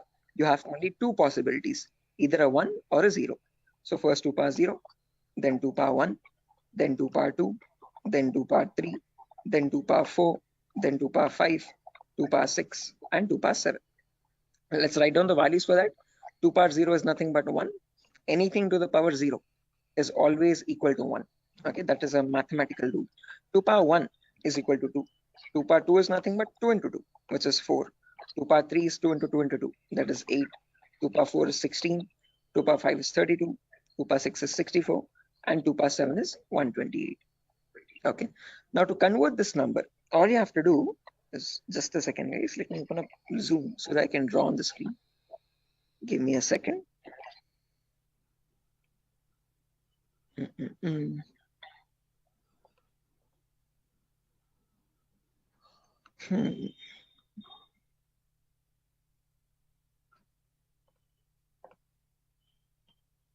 Right, perfect. So when you want to convert any number from binary to decimal, first things first, you have to write down these numbers. Then you multiply the lower number with the top one and add with the next one. As simple as that. Multiply, add, multiply, add, multiply, add. This goes on till the last step. Okay, so firstly, 2 power 0 into 0.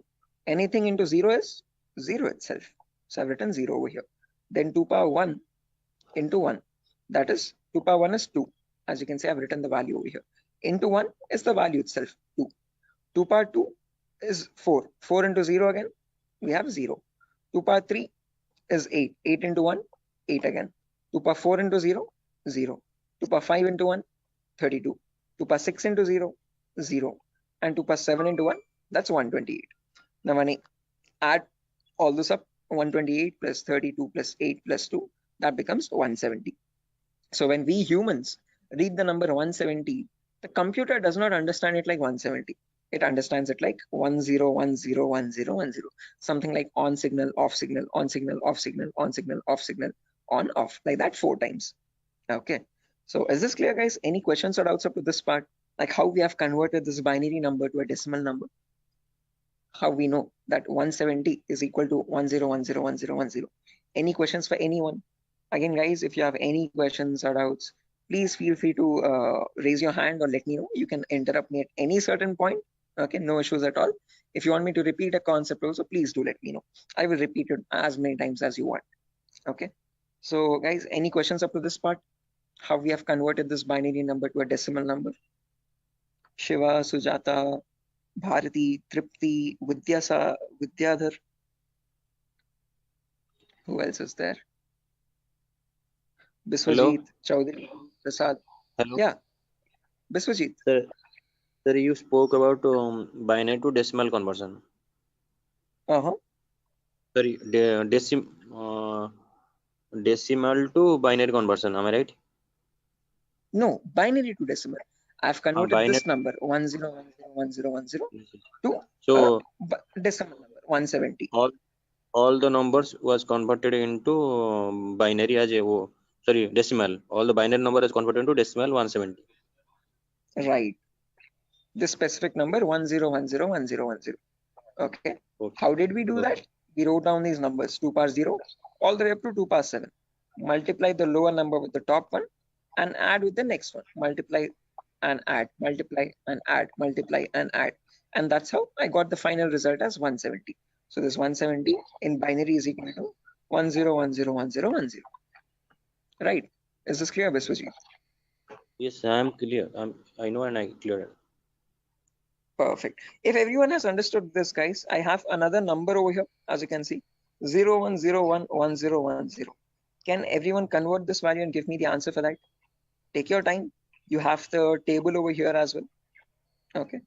And as I've mentioned, you need to multiply the lower number with the top one. And just go with the next. Multiply and add, multiply and add. Okay. Take your time, guys, and let me know.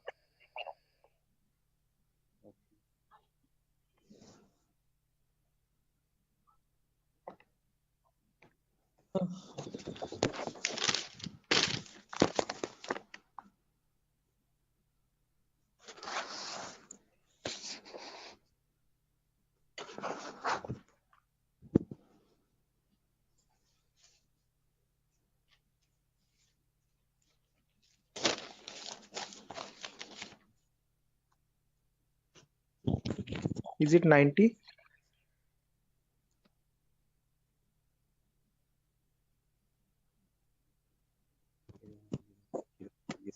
So it will be 90. Correct answer, guys. 90 is the correct answer. Anyone else? Sir, are you going to provide us this text file also, or like we have to take notes means No, handwritten notes? definitely. I'm gonna give this file at the end of the class. I'll take down all your email addresses, and on your email I'll send this document directly. You don't need to take any separate notes, guys. I'm gonna send this document file. Just in case, as the class goes on, if you want to take down any running notes to note down any important points also, you can. Okay, but all these documents, all these notepad files will be given to you directly. Okay, so yeah, guys, I've received a correct answer from a lot of people over here. Again, as I've mentioned, just multiply the lower number with the top one and go on till the last. So this will be 2 power 0 into 0 plus 2 power 1 into 1 plus 2 power 2 into 0 plus 2 power 3 into 1, like that till the end, 2 power 7 into 0. Okay, to anywhere you have 0 over there, 2 power 0 into 0, just put that 0. 2 power 1 into 1, that's 2. 2 power 2 into 0, that's 0. 2 power 3 into 1, that's 8. 2 power 4 into 1, that's 16. 2 power 5 into 0, that's 0 again. 2 power 6 into 1, 64. And 2 power 7 into 0, 0. When you add all that up, 64 plus 16 plus 8 plus 2, you get the number 90. Anyone over here who has not got the number 90, guys, please do not feel shy. Again, if you're getting all the right answers, you're doing much great than me. In my first day, I could not solve this at all. Okay, I was a very dumb guy. So please, no shame in that. Okay, it's completely fine. Okay, because you need to get this concept very right in order to proceed with the further concepts. If you're failing at this one, it's going to get a bit complex further down the lane. Okay, so any questions on this part, please do not hesitate to let me know. Okay, assuming everyone has got this right. With the other, yeah, exactly. The reason I'm showing you all this is to understand the range of IP addresses now. That's a great question. I was about to ask you.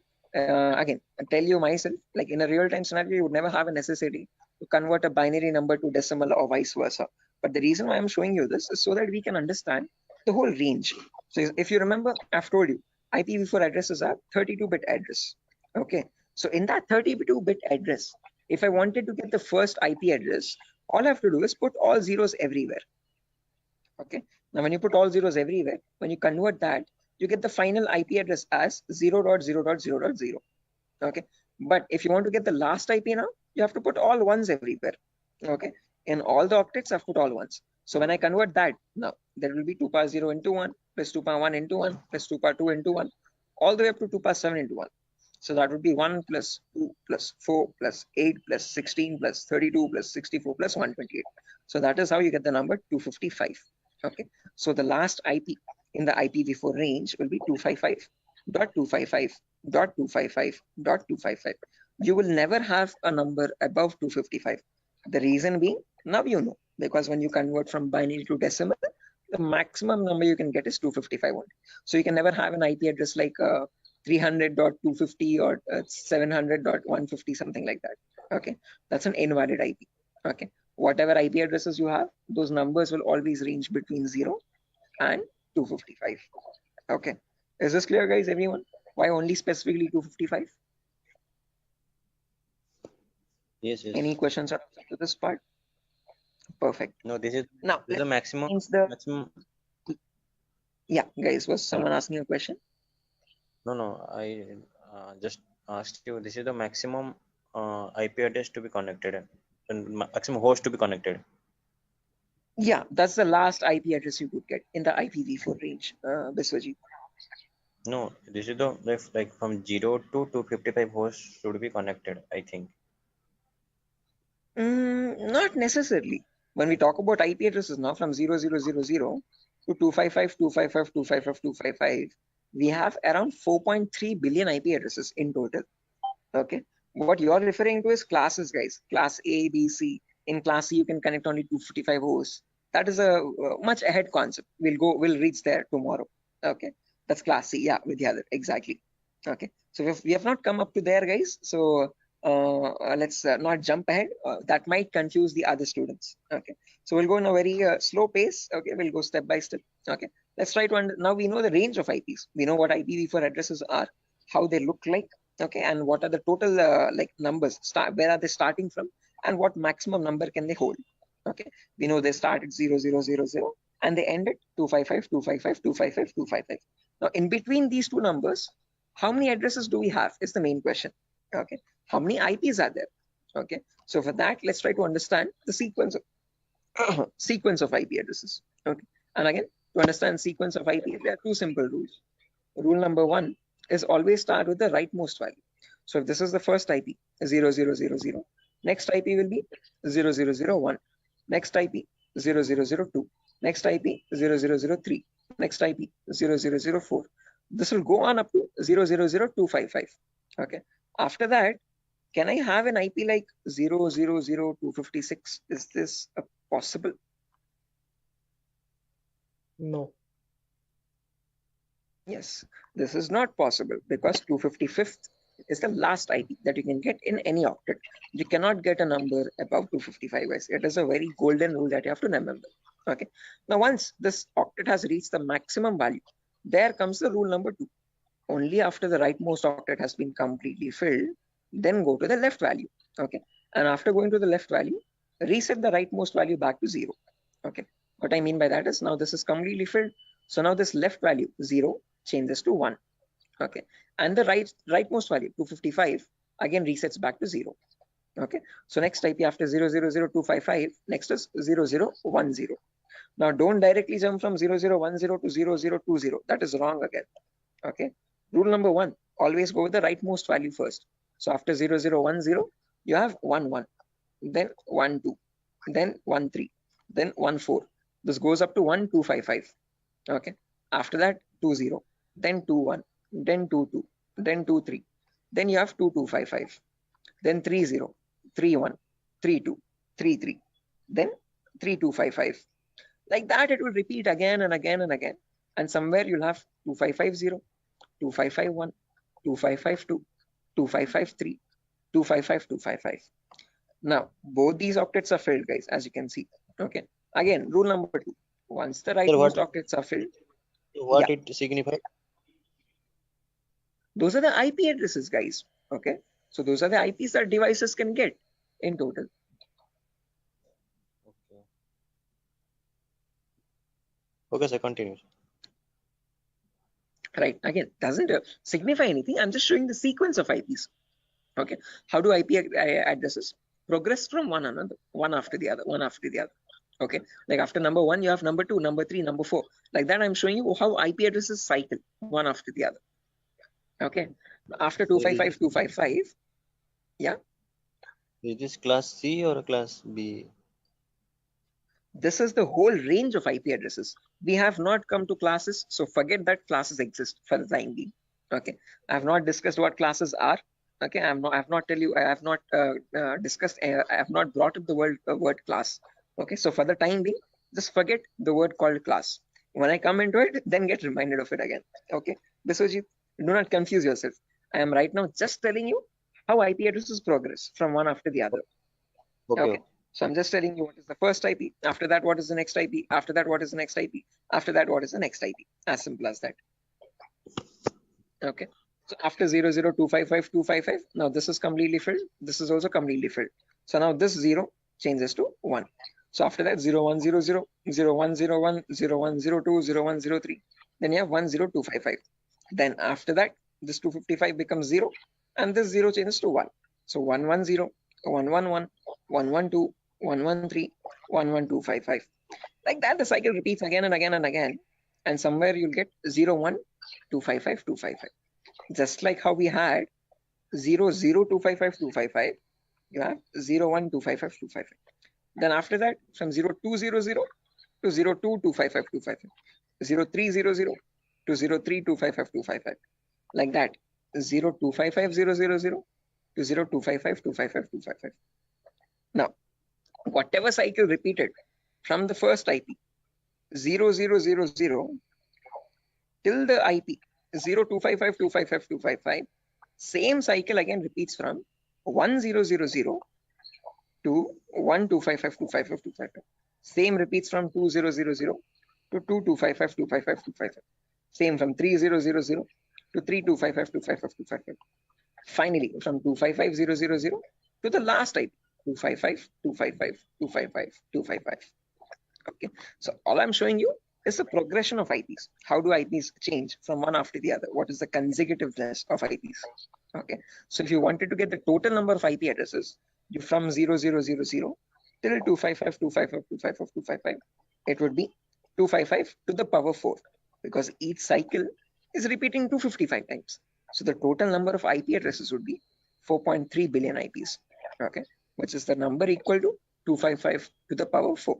So with the other, yeah, the correct number of IP addresses would be 255 to the power 4.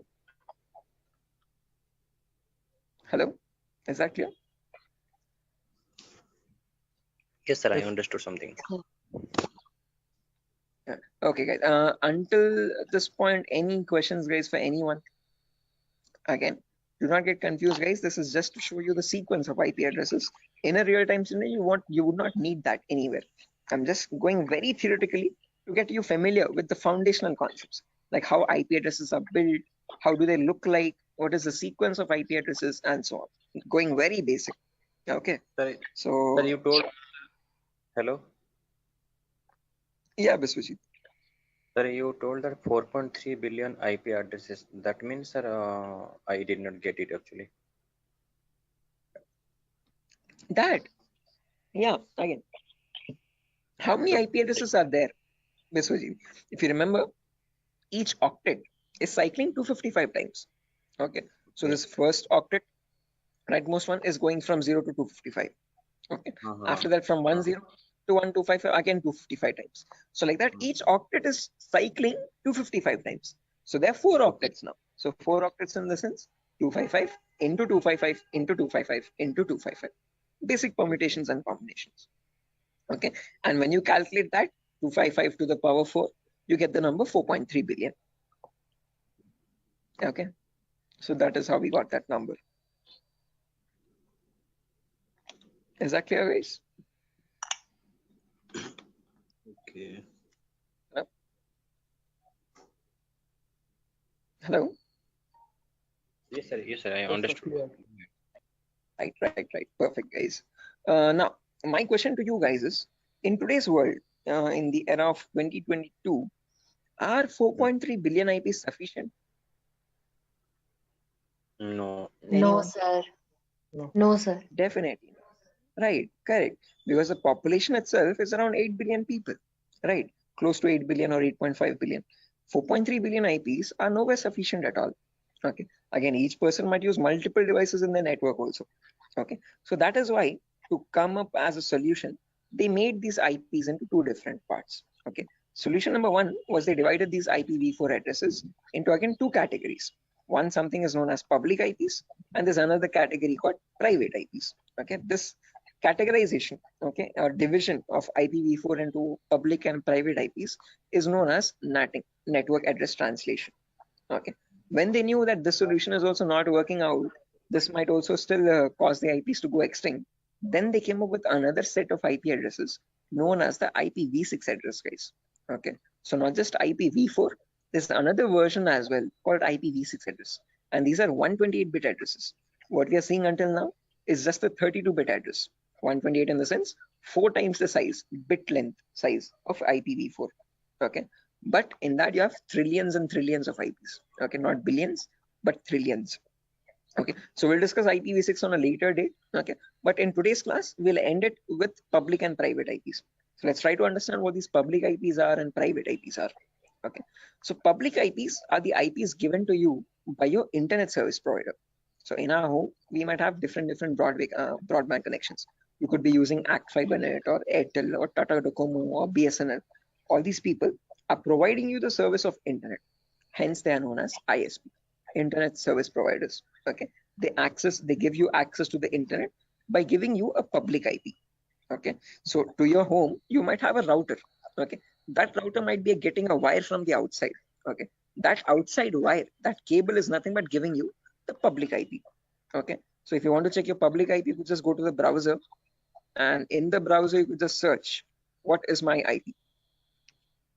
What is my IP? And from that, you can find, you get an IP address over here. If I click on the first link in the browser, you can see I'm getting my FiberNet from Act Fiber Beam. My location is Pedda Voltaire, Andhra Pradesh, Vishakhapatnam. Okay, so this is my public IP. This is the IP I'm using from my ISP to access the internet or to take the Zoom session. Okay, locally in my network, now I have multiple devices. I have my phone, I have my laptop, I have my smart TV, I have my smartwatch, and so on. So these devices internally or locally also need IP addresses. What they use in a local network, in an intranet, is known as a private IP. So private IPs are the IP addresses provided locally in a network. Okay, so this can be given manually by you, by the network admin, or they can be given automatically as well from a DHCP server. Now, don't worry what this DHCP server is. We'll discuss about it in tomorrow's class. But one important thing to note is public IPs are used for connecting to internet. Private IPs are used in a local intranet. Intra is nothing but a local network, a small indigenous your house network or home network. Okay, so if I just draw this out to show you much clearly, let's say over here, this is my ISP. I hope the drawings are visible, guys. This could be my ISP, internet service provider. Okay, and I have my house over here in Vishakhapatnam somewhere. Okay, in my house I have multiple devices. I have my phone, I have my laptop, I have my smart TV, and I have my Wi-Fi router also. Okay, this router is getting a connection from the ISP outside externally. Okay, this is nothing but my public IP. Okay, this is the public IP part. Oh, sorry, public IP. Okay, on the intranet locally, now these devices, every device will be connected to the router internally. Okay, by giving the correct Wi-Fi router password. Okay, and these devices will get the private IPs. Okay, my phone will get one private IP, my laptop will get a different private IP, and my smart TV could be getting a different private IP. Each of them will be unique in a local network. Okay, so this is where public IPs come into play, and this is where private IPs are used in a local network. Is this clear, guys? Any questions up to this part theoretically? Hello? Public ISP, private. Okay, sir. Any questions, guys? Sir, actually, internet, just. Yeah, internet is what you connect to the World Wide Web. Okay, whenever you're opening up your browser and connecting to any public website, okay, that public website is nothing but the internet facing site. Okay, your google.com or your yahoo.com, youtube.com, all these are the public addresses. Okay, private IPs are the local IPs. So your inside home network is a private IP network, and that private network is known as the intranet. Okay, and this is the intranet, INTRANET. Okay, intra is nothing but local network, and this is the internet. Okay, is this clear, guys? Sir, Any I questions or have a doubts up to this? question. Yes, please go ahead, guys. Sir, why they have been given private IPs, like they are also connected with internet somewhere around? Okay.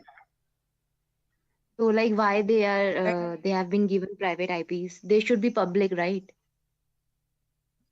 Which ones? I didn't get your point. Who's Like asking the question, guys? the devices which are in the home, they are in private IP, right?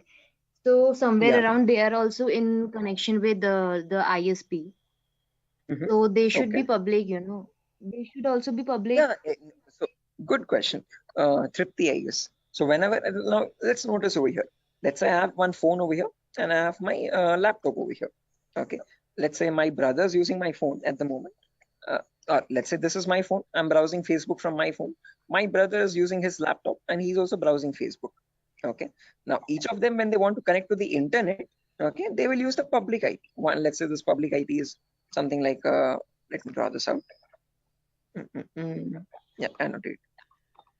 Let's say over here, my public IP is something like 1.2.3.4. Okay. Now, whenever we want to connect to facebook.com, we will use our public IP that we are getting from our ISP 1234. And using that IP, we will go and contact Facebook. and from Facebook we will load our pages, internet or our Facebook feed or whatever it is.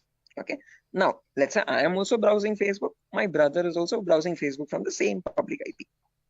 Now how does Facebook know how to send my data to my phone exactly and my brother's data to his the laptop or computer he is using? Okay, up to public IP it will reach a router, but from the router, how does the router know which is the device which is holding my phone and which is the device which is holding my brother's laptop? That is where private IPs come into play. Okay, because my phone has a unique private IP where I have my account, and my brother's laptop has his own unique private IP where that system has its own private unique address again. Okay, so private IPs are used to identify a device in a local network and send the packets exactly to that device. Are you getting the point, Tripti? Yes, sir. Got it. Okay, so public IP is used to give you access to public services on the internet. Okay, but let's say in a local network, so when you're connecting to your Wi-Fi router to access facebook.com, your packet from your phone will always reach router first. From the router, so sorry for that, from the router it goes to Facebook server, public server. But when it is coming, when the response is coming back, it comes to router with the public IP. From that public IP, how does it know where to go? How does it know which device to connect? Because in your same Wi-Fi network, there can be many devices, multiple devices at the same time, right? For that local network connection, there is where we'll be using the private IPs, importantly, in a local network to give identity to each device in a local intranet private network. Is that clear, guys? Yes, sir. Right. Sir, I have a Perfect. question. Yes. Sir, can we change a private IP address by ourselves? Yes, you can. Private IPs are in completely your control, and you can modify them according to your choice. There was another question in the chat. But why you be subnetting? Again, Vidyadhar, subnetting is only a concept to reduce the wastage of private IPs. Again, others who don't know what subnetting is, guys, do not get confused. This is a very advanced concept. We don't need to go into that depth of networking. Okay, but subnetting is where you can divide one class into multiple classes. So Vidyadhar, just to give you this answer, okay, others, just ignore this. Okay, this is you could say gibberish for you for the time being. Okay, so Vidyadhar, let's say I have 50 devices in my network, but I'm using class C. Okay, so now if I have my let's say in my organization there are two departments, one is accounting and one is sales. Okay, accounting needs 50 IPs, sales needs 50 IPs. Okay, the smallest class I can use is class C address, but in class C we can connect 255 devices. So if I remove 50 IPs from that, remaining 150 how many remaining 205 IPs are going wasted over there. So what I can do is I can break that class C into much more smaller subnets. Okay, so I can make it into two subnets where in each subnet I have again 122 devices. Okay, if I want, I can break that into 4 subnets again, where each will have again 64 IP addresses. Okay, so subnetting is just use when you want to break down smaller classes and see to it that you're not wasting IP addresses. Okay, so what I can do is I can break this class C into 4 subnets. Okay, with each 62 devices each. Yeah, with the other. Sir, actually, I have a question that it is not correct or that we are saying that we are wasting IP addresses or anything else, because sir, we have many IPs. We can use it. You can, you definitely can. Okay, but just to not get confused, let's say addresses are wasting. Sorry. Well, let's say you have you have 255 different networks, guys. Okay, you have 255 departments. Okay, so for each department you have allotted each network 192.68.0, 192.68.1, 192.68.2. Okay, like that, and in each network you're only using 50 IPs there. Okay, now let's say you wanted another department, 256th department there. Okay, now can you use any of the previous networks? Because all of them are already used up from 192 to 168.0th network till the 255th network. Now, if you want to add the 256th network with another 50 IPs or 100 IPs extra, then what will you do? Is my question. Okay, sir. Okay. Are you getting my point? Yes, sir. Okay. So just like that, it's not like you're spending money or anything, or no, you're not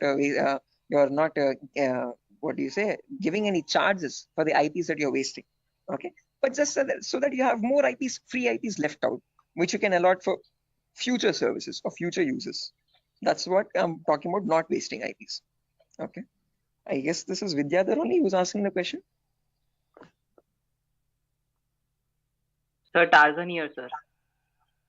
Oh, okay. Tarzan, sure. I hope this is clear. Sir, hello. Yeah, guys.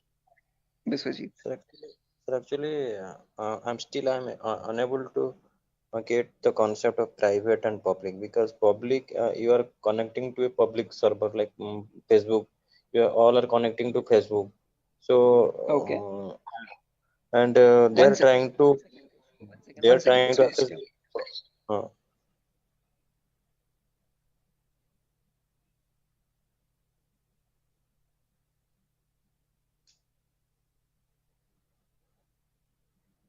Stay on hold. Just give me 1 minute, guys. I'm so sorry for that. Biswajit, just give me a minute.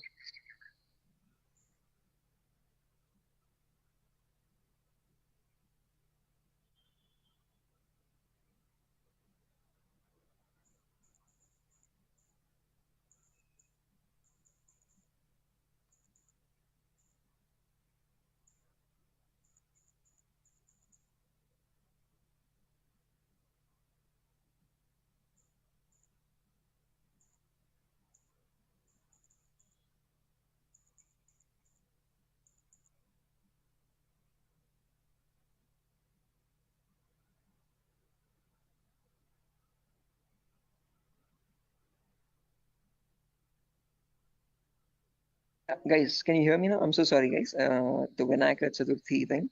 But anyways, yeah, Biswajit, to come back to your point again, as I've mentioned, just remember one key point to note is that public IPs are used to access the internet. So when you want to connect to google.com from your laptop, okay, your laptop needs to get a public IP for that. Okay, that public IP is provided to you by your ISP, Internet Service Provider. As simple as that. Private IPs are used for a local communication. Okay, so let's say you want to share files from your laptop to your phone, okay, or from your phone to another phone in the local. Okay, understood. So yeah, now when we come to private IPs, guys, again, I guess I was muted over there. As I've mentioned, if you have multiple devices in a local network, now if you want to share files or anything from one device to the other device, if you want to share files from your phone to your laptop or from your laptop to another phone or so, like, okay, you don't need public IP, you just need private IPs over there. Look, I understood. So means like there is one IP that is public to all, and but for that against to public IP there is also private IP to work internally for the internally. Exactly. For internal communications, you have the private IP. Okay. For external, for connecting to a public service, there you would need a public IP. Okay. Is that clear, guys? Yes. Right. Perfect. Sure. So yeah, again, that's that for today's class, guys. Nothing further to discuss. Okay. We're already hello. past our... Yeah, Prasad. Yeah, sorry to ask you like this, sir. I have joined, half an hour late to the class, so I want to know the index. No worries, Prasad. I actually myself started the class 20 minutes late today, so I'm pretty sure you haven't missed much. Okay, but let me share the index as well, just since you have asked. I have shared this in the demo session a couple times earlier. I hope you have attended the demos as well. If not, no. Okay, no worries. You can access that from Durgasoft's official YouTube page as well. This is the course content, guys. Okay, so we'll have a few introductory classes first: basic networking concepts, Linux and Windows commands, Windows Server configuration, virtualization, how to install Kali Linux. After all these introductory concepts are done, then we'll go into the advanced concepts. Okay, gaining access, malware attacks, network penetration testing, web application pen testing, basic cloud security, all that. Okay, so if time permits, Prasad, please go through the YouTube demo tutorial so that you have a much better picture. In the demo, I've explained what are topics I'll be discussing in the course, what we'll be learning out throughout the course. So it's much better if you go through the demo once time permits. Okay, thanks for sharing information. Sure, definitely, guys. Again, guys, I'm gonna end the session over here for now. before I end, I want all your email addresses. Can you please drop it in the chat box so that I can share this notepad file with you? You can go through the notepad file when time permits. Okay. And in tomorrow's class, again, I'm going to be starting the class sharp at 8 o'clock tomorrow, guys. So sorry for the delay today, but tomorrow there won't be any delay at all. And yeah, someone asked me. Sir, I sent my email ID. Yeah, sure. I've seen that, guys. So please just drop your email in the chat box over here, and from there I can just add the notepad file. Chat box.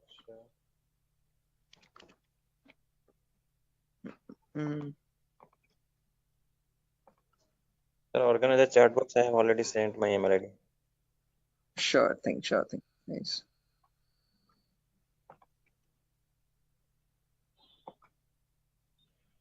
Can we drop your call or can we what? Sorry. Can we drop your call or we have to wait? No. Once you have dropped your email, you can leave, guys. Not an issue. Okay. Once you've dropped your email in the chat box, you can leave. You can join back tomorrow at the same time, guys. Sir, are you gonna send that class from the starting demo session to now, or you will send from the today only? Sorry, I didn't get you. No, I asked you. So the today classes lecture you will send by mail, or you are gonna send from the starting demo sessions? Are you talking about the recording specifically, Biswajit? Or are you talking about just the notepad files? This is the only notepad for today's only, na? Yeah, only today's notepad. Okay, demo. Okay. I don't have any notepad file for the demo. It's just a presentation. Okay. You have the demo already on your YouTube. Okay, but you will be getting the recordings for these classes in a few days, guys. We still need to receive the payments and all. So once all the payments have been confirmed, the link is going to change. So if you have not made any payments yet, please initiate payments. And after that, we'll be sharing you the recordings as well. Until then, you'll only be getting the notepad files. Okay, sure. So I've got over here 1, 2. What is the course fee?